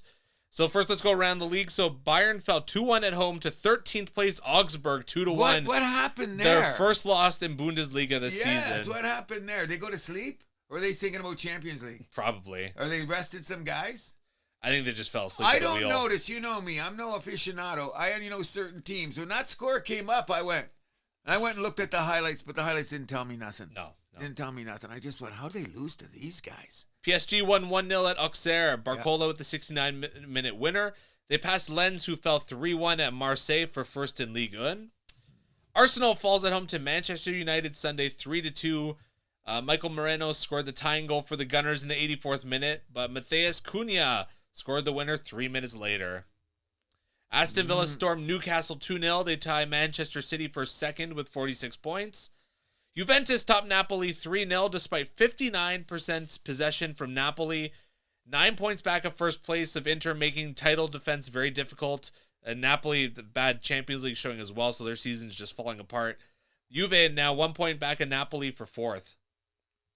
Milan got the 1-1 draw at Roma. Milan scoring on only 2 shots on target. And today we have Liverpool hosting Newcastle, and Manchester City visits Tottenham tomorrow. But the important one, Champions League. Yes. Inter beat Dortmund 2-0. They captured the 10th place after 2 late goals. Napoli fell 3-2 at home to Chelsea, while Pedro with the brace from Palmer to tie and win in the second half. Napoli finishes 30th out of 36 teams. Chelsea finishes 6th place. They get a bye to the round of 16. Benfica 4, Real Madrid 2. A big upset there. Yeah. Anatoly Trubin, the third goalkeeper in Champions League history to score an open play with a 99th minute goal to steal the win. Mbappe had the brace, 65% from possession from Real Madrid. 2 falls, and they fall to 9th place. Benfica clinches the final play-in spot with that win. Yes, I heard that. That was a big game, eh? It was. Yeah. And of course, the team that has a goalie scoring is coached by Jose Mourinho. It's just, of course. Okay. You don't know who Mourinho is? No. He's I think you'd like him. Funny Portuguese guy. He's coached like every big team in Europe. Oh, I know the guy. Yeah. He's the one. I have 3. The rest of the league, 2. Yeah.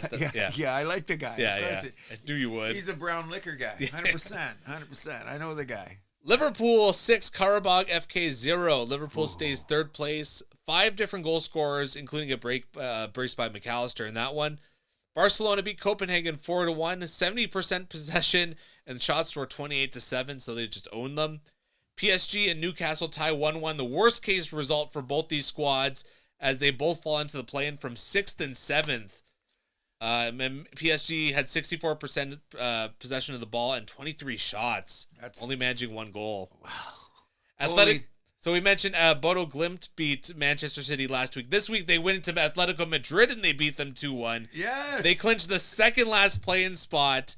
Atletico blew 59% possession and 27-11 shot lead. Is this true? Everybody's going, what is this team even doing hanging around? Pretty much. Yeah. Teams from Norway aren't supposed to go deep in Champions League. I mean, mind you, it's 1 round, but we'll see what they could do. Anything could happen, right? Okay, so now they get to play. Okay, continue. Well, hold on. Then we'll talk about the draw. Arsenal beat Kairat 3-2 with their bench players, outshot them 25-4 and had 62% possession despite only bench players on there, which do you need a little bit of an explanation about? What's that, bench players? Yeah, like playing Sure. your bench guys. So Arsenal that way had a top 2 seed in the bag. They basically had a top, like as long as they scored 1 goal, they basically had first place in the bag. You have Premier League games coming up. Why risk playing those guys? Yeah. It gives your second team guys a chance, right? Yes, yeah, that's what I thought. Yeah, because they were talking about it. And lastly, or actually, I have a couple more here. Manchester City beat Galatasaray 2-0. Holland with the 11th minute winner. They move into the final playoff spot. They move into into round 16. And Bayern win to PSV. They beat them 2-1, secure the number 2 seed. Yep. For the draw, PSG Monaco, an all France-ish matchup, both from the French league. Juve will play Galatasaray. Real Madrid will play Benfica, a rematch of this week. Yes. So that should be a lot of fun. Atalanta will play Borussia Dortmund. Newcastle will play Karabag. Atletico Madrid will play Club Brugge. Yep. Inter will play Bodo Glimt, our favorite team from Norway. Yep. And Bayer Leverkusen plays Olympiacos. Who's a Greek team, right? Yes, they are. There's a Greece team. Yeah, that's all coming up, but it's coming up pretty quick too. It's the middle of the month, right? So February 17, 18 is the yeah. first leg, and then February 24, 25 is the second leg. Okay, so now can I ask this question? They had the draw. Now, if this was North America, I don't think the draw would look like this. In this respect, either would have been Atlantic Division, you two play, and then the wild card plays this. They just don't do that over there. No. That's the beauty of European football. That's why you got to grow up on that, because when I seen like some teams go like, don't forget Europe. Everyone's like there. They can just take a train. No, that's you. No. Logistically speaking, and the tradition of how they handle it, I just got to shut the front door because I'm just not used to this. Like, I don't think that this Club Brugge team is a little bit tougher for Atletico Madrid, not because I kind of like those guys. Well, they're routinely the best team from Belgium. What's that? They're routinely the best team from Belgium, so they've been here. Why can't Atletico Madrid play that team from Greece? I mean, Norway. Play that Norway team. Why didn't they get that team? That's what I don't get. It's a draw. I don't know. I'm going to shut up because that's the way it is, and I'm never born in Europe. But that weirds me out because they're a better team, and Atletico Madrid played a record that they should have played a shittier team, according to me. That's not how it works. I mean, it was only 8 games, so small sample size. And you know what? And exactly. That's where your argument gets good because, first of all, how did you decide how those teams played those games? So then you got to have a redraw. I get it. Because they have a draw in the beginning too, right? So, yeah, okay, I get it. It's just weird when you don't grow up with that. Like I can see that. And you know what? And I'm still wanting the NHL to go from 1 to 8 again, which I'm with you there. Yeah, let's go 1 to 8, but I don't think it's going to happen anytime soon. And so Arsenal, Bayern Munich, Liverpool, Tottenham, Barcelona, Chelsea, Sporting CP, and Manchester City are the 8 teams that go directly to the round of 16. Now these guys are going to play 2 games to figure it out, right? A home and an away. A home and an away. Yeah. Okay. Old school, classic soccer. Yes, the way it should be. And then the round of 16 will be in March. Quarterfinals will be early to mid-April. The semifinals, late April, early May. Then the final, May 30th in Budapest. Did they get picked? That's like a Super Bowl pick? So you already know who's going to be the Champions League next year? Yeah. It's a bidding process, yeah. Okay, just be sure. Okay. Anything else for soccer? No, but there was some good games this week. Indeed. The crowds. Except for something else, the average crowd, I just saying, I wonder how big the crowds are. Like, is it like NFL? Oh, yeah. Sometimes bigger. Sometimes. One of them was 71,000. Yeah. I forget which one, but I was looking around, like every crowd was like 54, 56, 62, 71, 48, but there was no little crowds. No, never a little crowd, especially for Champions League. No little crowds. We'll move us to the NBA where we have some news from the House That Happens Newswire. 76ers forward Paul George suspended 25 games for violating the NBA's anti-drug policy. Oh, that just came up now? Just came up. I wonder what he was doing. He didn't flush.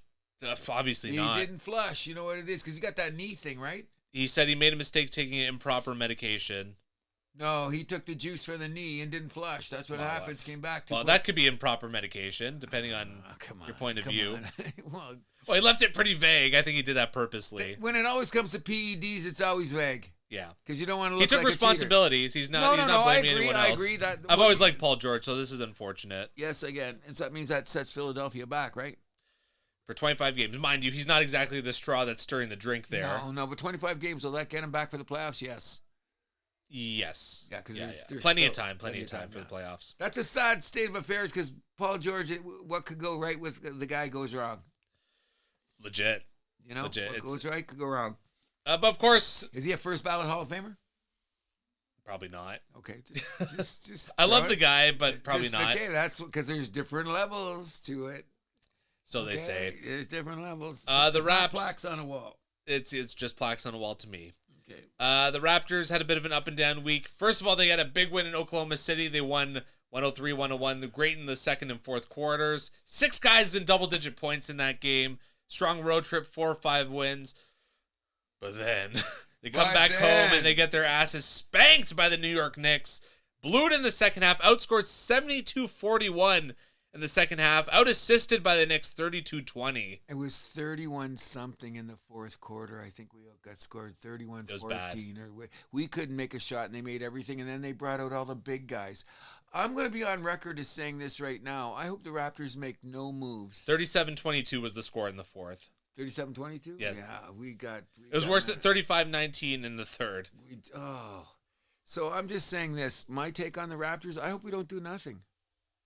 Yeah. Because if we try to get somebody, and we're in on the Giannis trades, we're in on the rumors. Why? Who's hurt? What? He's hurt. Okay, and now, he's not hurt. They're just saying he is. He's that hurt. Okay. Is that how you say it? He's that hurt. His ego's hurt?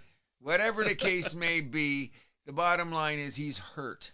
Okay? So my take on the matter is I don't want Giannis either because unless he comes in and he says he loves Toronto, which he does, and he'd rather play because he's sick of America. We heard that. What do we got trade? That's why I don't want to trade him because then they're going to want picks. We can afford a couple picks with the young teams that we are, but the guys that they want to cherry pick off the team, they're the guys I don't want to let go because then we're going to be RJ. We'll be next 2 years trying to find those guys to fit in with Giannis anyway. So let's take a look in the draft. You know what I mean? I'm saying because I don't want to give up Murray Boyles. I don't want to give that guy up. I seen him at South Carolina. Mike, did I not tell you? Mike said the 2 best calls I've made in years. He doesn't like the fact I said that Graydon Dick would be a better shooter. But I told him Scotty Barnes would be a beast, and I said I think this kid would be a beast. And he looks like it. You know what I mean? He's raw. Yeah. But you know what his thing is, too? He brings the defense to the table, and that's what Drago says. If you come on the team, you got to bring defense. And look at all of our guys. Hey, man, that's what the Raptors... ever since Masai Ujiri came here, that's been like their bread and butter. You got to do that because, and you got to be able to defense and transition play. That's and been transition, our calling card. And they're what top 5 in the league this year on both ends, which is just amazing. And the fact that Scotty Barnes does not get enough respect in this league is really starting to freaking blow my mind. No matter what he does, he doesn't even. It's you know Toronto. What you gotta do? It's no, Toronto. but it's not even that. It's like you got to win in the NBA to earn respect. And the problem is... So until the Raptors start winning playoff series, like he's going to get the short end of the stick, unfortunately. And the bottom line is, look at this year. The 3 teams in front of them in the conference, they haven't beaten once this year. That's the scary part. That's what I don't like. But we do need that big guy, and we do play defense. It's just that, I don't know. Some teams we match up against, but this Nick thing's starting to get worrisome. That they're picking it up again? No, yeah, not only are they picking it up, but we can't seem to beat those guys. Every time we play the Knicks, it's going on. Well, there's a big man in the middle that's the number one issue for us. There you go. Mind you, he wasn't that much of a threat on Wednesday, but still. He's going to be in on the trade deal. So and what the frick happened to the Raptors last night? They just didn't, I don't know, they were flat. They were freezing cold, shoveling. They were up 99-86 going into the fourth, and they were outscored 44-21 in the quarter. Oh, that's because those guys just nailed threes. Look at the three-point shooting there. Still, man. Defend the perimeter better. Those guys were rainbowed on us. Sometimes it got out of hand. We had a good shot at the end, but we couldn't hold on. I just think that their big guys showed up, and we didn't really have an answer. No. Exactly. And another crazy thing about it is we've been in the snow and the cold and the blowing. They got to Orlando and probably laid back and smoked some weed and said, this is great, and forgot they had to play basketball. They were very sluggish. I was watching the game. They were sluggish for a while. By the time they made the run to come back, it was too late. But the Raptors can beat a team like that.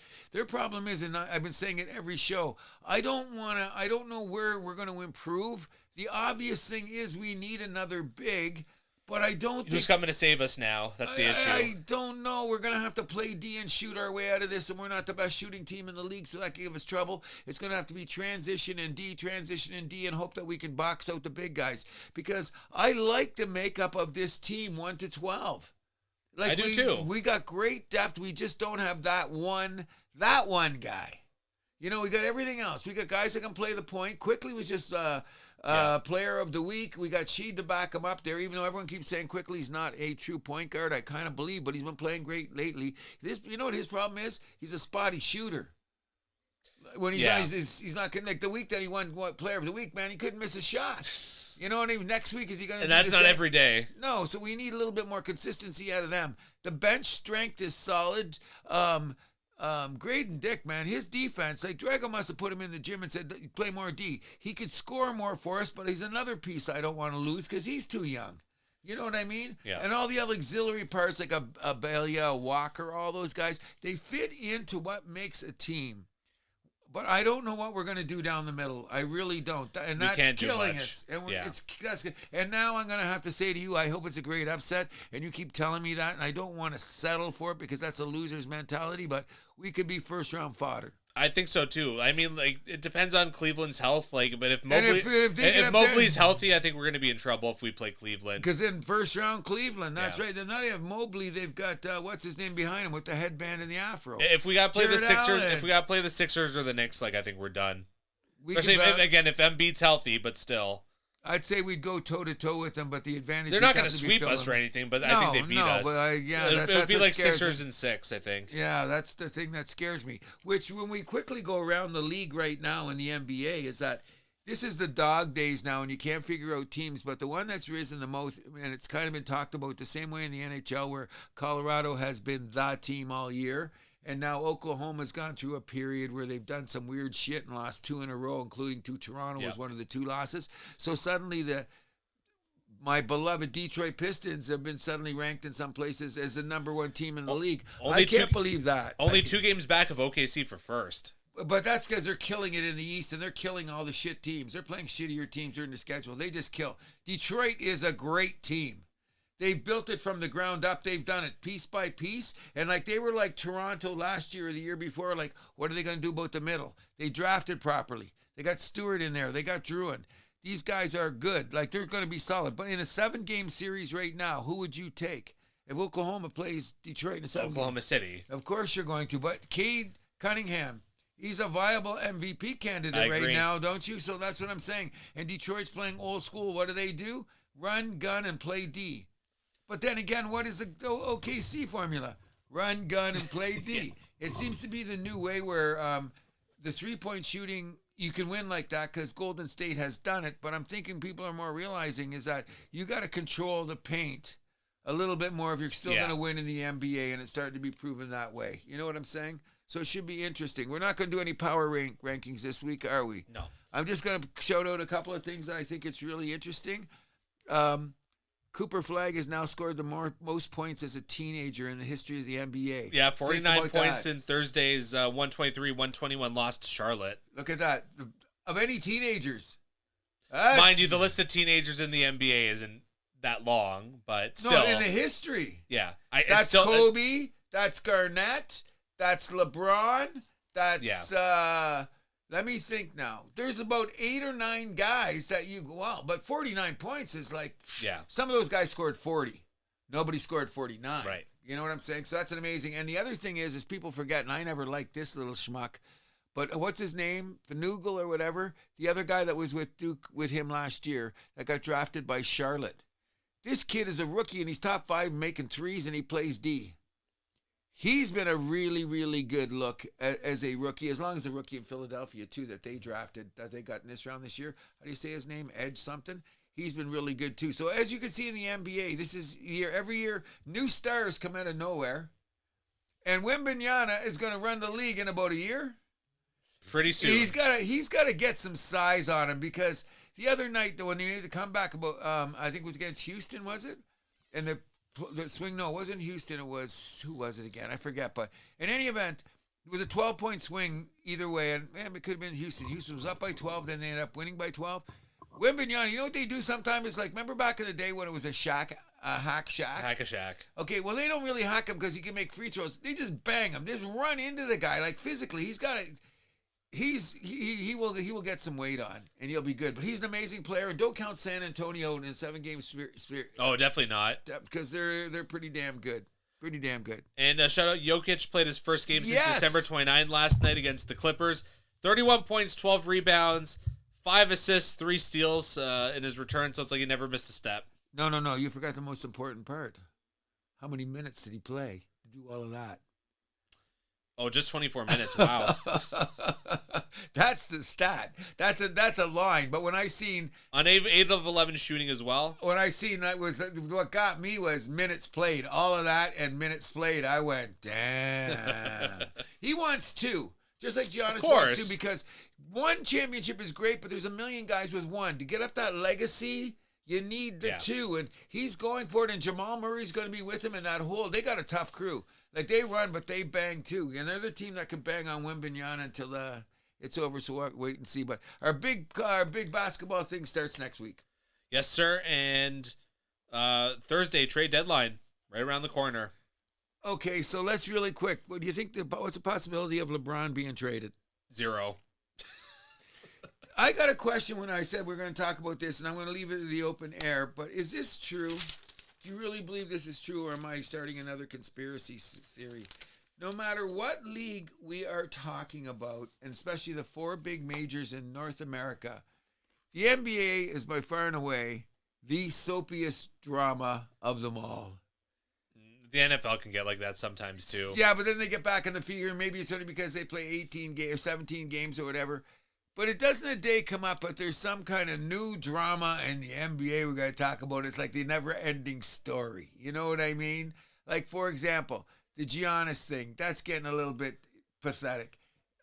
Street clothes. We're going to trade him from the hospital bed or from the infirmary.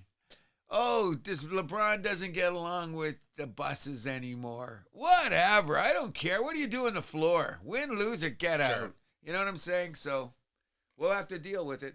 Boy, Sabalenka's got a lot of freaking jewelry on, eh? And speaking of that, we'll move right to the Australian Open, where it's been quite the tournament so far. Alcaraz in the men's 4th round, so we were picking up where we left off last week. Alcaraz topped Paul in straight sets. Paul gave a good attempt, but just could not hang on. And Djokovic advanced to the quarterfinals on a walkover over Mensik. In the quarterfinals for the men, Alcaraz topped Manure in straight sets. Zverev gets past 25-seeded Tien in 4 sets. He was the biggest, the craziest story in that tournament, I guess, so far. Yep. Djokovic got past number 5 Musetti after falling down 2 sets to love. I turned off the game at that point. I'm like, well, I guess Djokovic is done. I wake up the next morning. Musetti retired in the 3rd set. Uh-huh. There's Djokovic's break there. Sinner destroyed number 8 Shelton in straight sets. Alcaraz. Brett Shelton? Yeah. I don't say he destroyed him. What was it? Oh, come on, Cruz. 6-4, 6-4, 6 what? He broke his serve every set. That was all. There was 3 break serves. That was it. It was over. They battled. You should have seen. They freaking Shelton. He's just not ready for it. No. It was just at those extra points. Like, I don't think he killed him. He won in 3 sets, but the games were like, there was a bunch of deuces. It's just that Shelton's not ready for that. He's close. He's close. No, not close enough. But he might be able to get him in. We'll see in Wimbledon. So Alcaraz was, French Open next. Yeah, but he's going nowhere. French Open. He's not that good then. Alcaraz was the only one. A clay court guy. Alcaraz was the only one perfect going into the semis, as in not dropping a set. And he beat number 3 Zverev in a 5-set thriller. Zverev actually took him pretty deep. 3 of the sets, my bad, went to tiebreakers. Zverev winning 2 of them. The middle, just a crazy one there. Zverev, very good for him. Maybe we'll actually see him break through this year. I don't know about that, but I'm going to tell you, I watched the whole match, and here's what was amazing. People don't talk about this. I think that Alcaraz got away with some shit because the injury thing. He either had a cramp or something with his leg. Yes. Because he was 2 points away from winning the match in the 3rd set. He was 2 points away, and you could tell he was visibly. And then what happened was they were in between games, and Zverev went right up to him and said, "This is bullshit, man. We should be starting now." There was some kind of delay going on, and there was some gamemanship on Alcaraz's part. Does that mean he got the juice in his leg enough to get it loose? You need more time? Because you can see Zverev, he went to the umpire, he went to the chair, he was calling, and he was right. He was right. And Alcaraz is trying to sit there like, you know what, I'm just finishing my water. No, man, you got the time or you don't. You know what I mean? And Alcaraz struggled in the fourth set, but he came out of nowhere in the fifth set. He was down. And he came back at the end of the fifth set to pull it out, which was amazing because he was visibly, something was wrong with Alcaraz. But I still say this. He's one of the most fun guys to watch in sports right now. Oh, of course. He's easily, I don't know what's going to go on here because then we got to our other part of the thing, which is he's going to have to explain for you, your good Italian buddy. Yeah, Djokovic upset number 2 Sinner in 5 sets. Another battle. Watched it all. Another great battle. Here's the thing is, you keep Sinner out there long enough, he ain't going to win. He's never won a match that's lasted longer than 3 hours and 8 minutes. Think about how long he's been around. So he's a machine. He just mows you down and it's over. When they got late, when Djokovic won the fourth set, that's when I said, oh, this guy's in trouble. Because I thought he was going to beat him because Djokovic had to come back late then. But if you've seen Djokovic talking about it after the match, he was very realistic because he was saying about these young guns. Like, imagine he came in and he was fighting the two guys that were considered the greatest of all time, and he's going out with his career with two guys that nobody else can beat, which is a weird situation to be in when you're Djokovic. But he said that after he goes, winning to get to the finals might be as good a feeling as when you win the finals at this point in his career, because what's the prospect of him getting there? Well, I mean, he's going to, if Alcaraz is playing hurt, you got to give Djokovic a chance tomorrow morning. That's what I'm saying. And by the way, Alcaraz has never won. He's never won Aussie Open. He's never been to the finals before. That's right. So here he goes. But before this year, I think the quarterfinals was his furthest. Yeah. Though we mentioned last week, he's never been a number 1 seed at the Aussie Open before. He is just so entertaining. And you got to remember, too, when you got down to this, that was a 1, 2, 3, 4 seed. In the semifinals. Which hasn't happened in a while. You know what I mean? But it was very good. But I mean, I feel bad for the Fritzes, the Pauls, the Shelton. Who am I missing? Why are you licking American boys?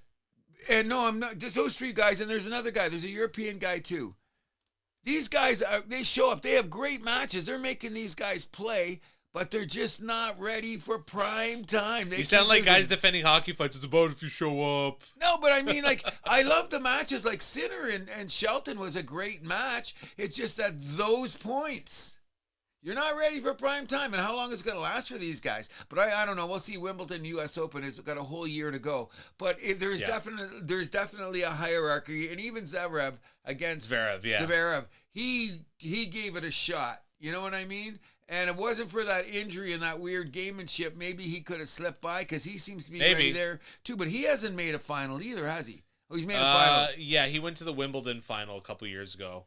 Yeah, okay. And then there's who's made 6 semifinals of these guys? One of the guys made 6 semifinals, never won. At the top, man. Oh, it is. No, because it's like that legacy era. If you were around with Nadal and Federer, I remember that. You ain't winning much. Now you got Sinner and Alcaraz, you ain't winning much. And the crazy thing about it, who ended up beating Sinner was the old guy. Who would have thought? Anyways, it's some of the best tennis I've seen in the last couple years, easily, especially the semifinals, which brings us over to the women's side. Yeah, so unfortunately in the women's 4th round, Mboko fell in straight sets to Sabalenka, put up a good fight in the second set, but took it to tiebreaker, but couldn't finish the job. She's not ready for that yet, but she battled. I seen the match. She had a good run. She had a good run, and then she in the second set. You know what it looked like in the first set? As usual, nerves. Yeah. Oh God, I'm playing Sabalenka 4-0. Yeah. You know what I mean? Like, she'll learn. She's got the ground strokes, and she's got the speed that she's going to be there. I was very proud of her, especially in the second set. She went toe to toe, but. For a second year on the scene, she's been pretty good. Yes. She's going to be there. I don't know if she's going to make a mark. Like, if she goes early in the French Open, don't be surprised, because she's not going to be a clay court player. Never know. Never know, but no, these, you can tell. There's certain players, like, I thought Swiatek would go farther. And she lost. Is that how you say her name? Swiatek, and look who she lost to. Yeah. Who's in the finals. Didn't she lose to Rubik? Yeah. You know? You never know, though. Pegula beat Keys in straight sets. In the quarterfinals, Sabalenka took down Jovic in straight sets. Kokogov lost to Svitolina in straight sets. Pegula topped Anisimova in straight sets. And Swiatek was taken out by Rybakina in straight sets. So all four players, Sabalenka, Svitolina, Pegula, Rybakina, all hadn't dropped a set going into the semifinals, which is crazy. Once we got there, Sabalenka demolished Svitolina 6-2, 6-3. It wasn't even a match. I thought she was going to show up. She did, just blew her off the court. What do you think about that hindrance call there with Sabalenka, the umpire getting upset at Sabalenka for making noise? Like for her grunting or whatever. Sometimes she overdoes it. She's good game. Do you think that was hindrance though? Look. It was no, I don't know. I didn't think it was anything worse than what she normally does. Okay, full disclosure. I used to think Sabalenka was okay, but something about her just irritates me because she rubs me the wrong way too. Because she thinks she's the queen of tennis right now, and she wants everything her way all the time or whatever. Because there seems to be a delay here. Something's going on. She's waiting for what's her name? Did she have a medical delay or maybe? I don't know. There's what's going on. Now, one thing that did happen, and I've been a little bit hardcore on her for a while about Coco Gauff and her behavior on the court. Last couple of years, I said, I hope she changes her attitude, whatever, what have you. She really has. She's grown up on the court in front of us, but they caught her off camera smashing her racket and losing her shit. Yeah. I didn't feel bad for her, though, in this respect. She just had a rough game. Things didn't go for her. She had some bad shots. It wasn't her day. She battled like a champion. She didn't get there. I'd be frustrated too. I've only broken one squash racket in my day, but sometimes you just let the racket go. You know what I mean? If you play as hard as you can. What I'm thinking is it's a drag. As she left the court, she went down behind the thing to hide, and she still got out it. Yeah. So I think that, I don't know if she'll do any good on the French Open. I think the Paolinis and the Swiateks will all be back there because that's their surface. Yeah. You know what I mean? We had the final this morning. Sabalenka fell to Rybakina in in the other semifinal before we get to that. Rybakina beat Pegula in straight sets 6-3, 7-6. And then the final, Sabalenka today fell to Rybakina 6-4, 4-6, 6-4. Yeah, it's on now. We're just watching. Well, what is this? What's going on here? I have no idea. That's why she's going on. She was off the court for quite some time. Yeah, I wonder what that was about. Oh, I'm not going to turn it up. We'll find out about it later. See, she beat Swiatek. And I thought that was going to be the one that won it all. How old is Rybakina now? This is her what? How many majors has she got now? Let's look that up. Look it up. She's a good player. Very good. But I thought Swiatek would have her. I really did. No, well, it's not her surface. Ninth. This is her second major. Second Grand Slam. She won Wimbledon in 2022. Yeah, and she hasn't won since, right? No. Yeah, those are her only two. Wimbledon and what? The Australian Open. Oh, yeah, though this is her second one. Yeah, that's why I said, where has she been and what's been going on? I don't know. But, I'm about to see her win here. I wonder what all that delay was. That was a long freaking delay. Well, she's only been to... This is only her third final. She's been to the Australian Open final before. But she's usually out early in tournaments. I was just going to say, she won in 22, and the next year I think she was out in the second round, and the next year after that she was out in the second round. But she's a good player. Maybe she's just matured. She's only, 25? Mm-hmm. Yeah, so she should be good to go. I'm glad that Sabalenka lost. Yeah, me too. I'm glad. We'll talk about the men's final next week, and then after that we'll be back for the French Open. Which is forever.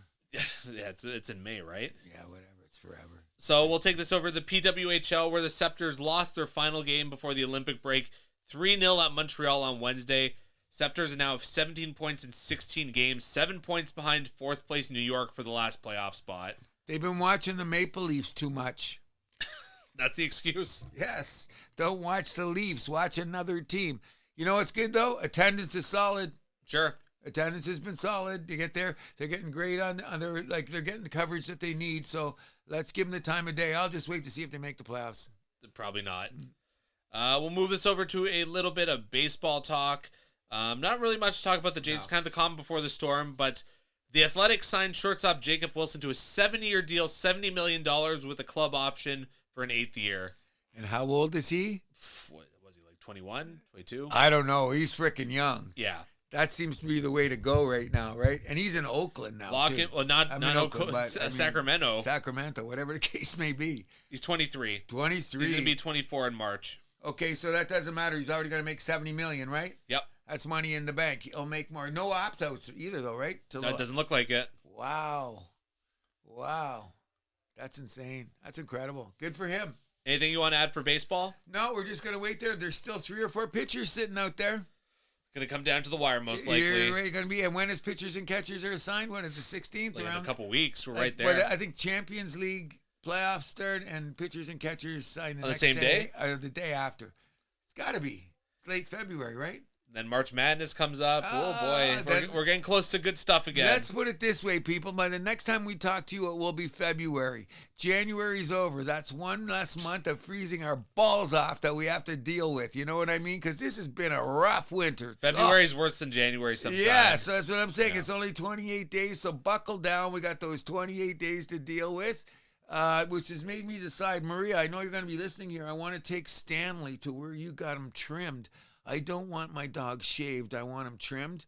My sister's got a doodle. Yeah. She took him to a trim place, and she's still got her coat on, but she's a lot neater. Look, he's getting a little raggedy. A little bit. Loves the snow. I bet he does. World champion. Can I just tell you this? People slowed down at a stop sign the other day to laugh because he went right up to the top of a snowbank and face dived. Like you couldn't see his head. He face dived into the snowbank and flipped over. Then we went another 6 blocks. He did it again. I don't take him out as long as it's a little bit colder. So I don't know. I want to judge. So I'm not going over an hour. It's like half hour to 30 minutes. We did a 40-minute walk the other morning. He did 4 snow angels in that time. One every 10 minutes. Nuts. We'll move this over to trivia and our closing. Okay. Thank you, Steven, once again for trivia. Yes. And what do you know? It's a New England Patriots themed question. Oh, gee, I'm shocked. The New England Patriots have announced they will be wearing their white jerseys in the Super Bowl. What is their record when wearing white jerseys in the Super Bowl? It's a winning record. I know that, yeah. It's a winning record, but I can't think of what it is. Because they won against the Rams. And, of course, they won it against one of the ones when they went back-to-back. And the first one, they were in dark. So the first 2 they won, they were in dark. So how many out of their 6? You're saying how many did they win in white? Well, what's their record with white uniforms in the Super Bowl? I'll say 3-1. Let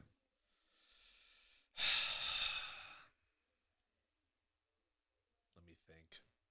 You should know. You're the New England guy. Yeah, but I wasn't around for the 80s and 90s, so I don't know. I'm trying to think what color they wore against the Bears and the Packers. Oh, okay, then I'll tell you. One of those Bears and Packers, they were in. I'm going to like the 3-1 because when they lost to the Bears, they were in dark. Because the Bears were in white, so they had to be in dark. So take that one away. And when they lost with Bledsoe, they were in the dark. Okay, so that just So that means that's 11 appearing. Oh, I'm liking it even better. Maybe they're 3-0 in the white. Yeah, I'm gonna say 3-0. Okay. 4-2. 4-2. Okay, I said 3-1. Yeah. I figured because I remember I shouldn't have said 3-0 because I remember they lost against 2. They lost against the Eagles in white. Oh, you're right. They lost. That's what I mean. They lost the Eagles in white. So it should have said 3-1. I wonder what the other one they lost in white too. Oh, that was the one I said way back in the day. So what sport event are you looking forward to the most this week? There's a couple, but we're going to start right here, right now. Buffalo, Montreal. I'm looking for that. And I'm also looking forward to, and we'll talk about it a little bit more, but in case you're interested, the Big Ten is maybe the best conference in basketball right now.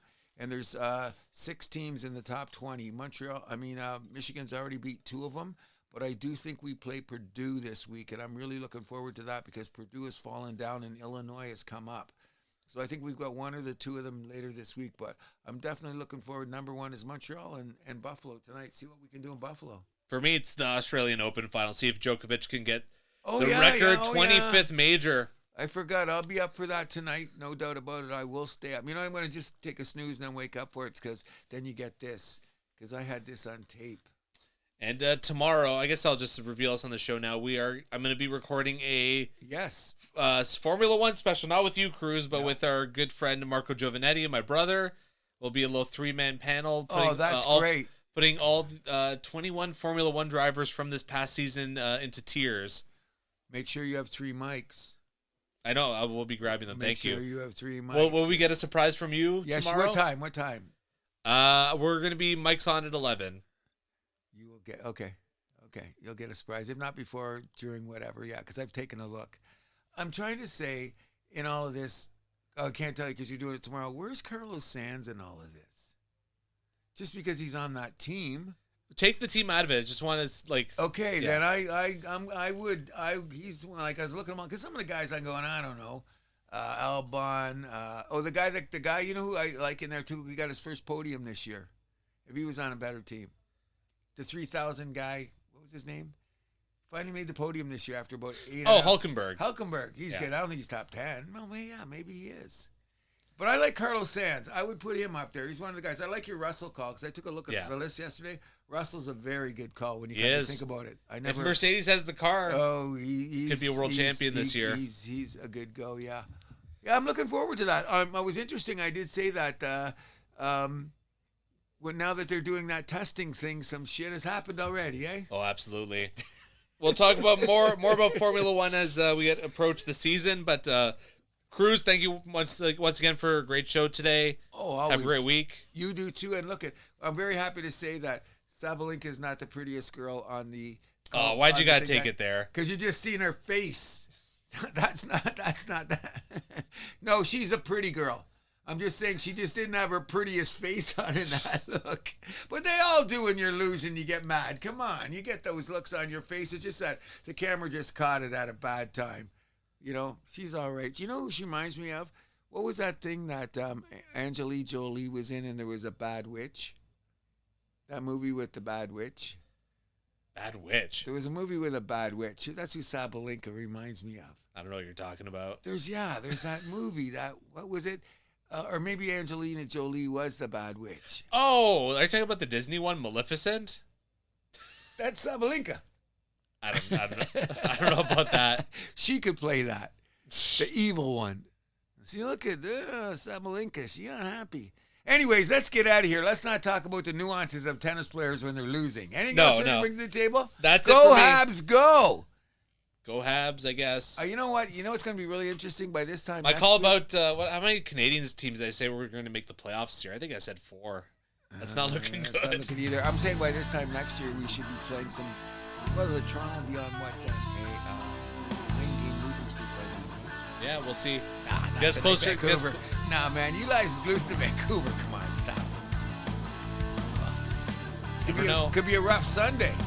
People will be driving over each other. They won't be stopping for me when I'm walking across with my dog. I'll stay home. I'll stay home then. Okay. Anything else, bro? My name is Andrew Milani. My name is Cruz. What do? We keep the vibe alive. Do you have a question that's just burning you up inside? Send it to thehousethathappens@gmail.com and we'll answer it on the air. We release new episodes weekly on Spotify, Podbean, YouTube, Amazon Music, iHeartRadio, Player FM, Podchaser, and Boomplay. You can follow us and see clips of our show on YouTube, Facebook, Instagram, and TikTok. Thank you, and we'll see you next week.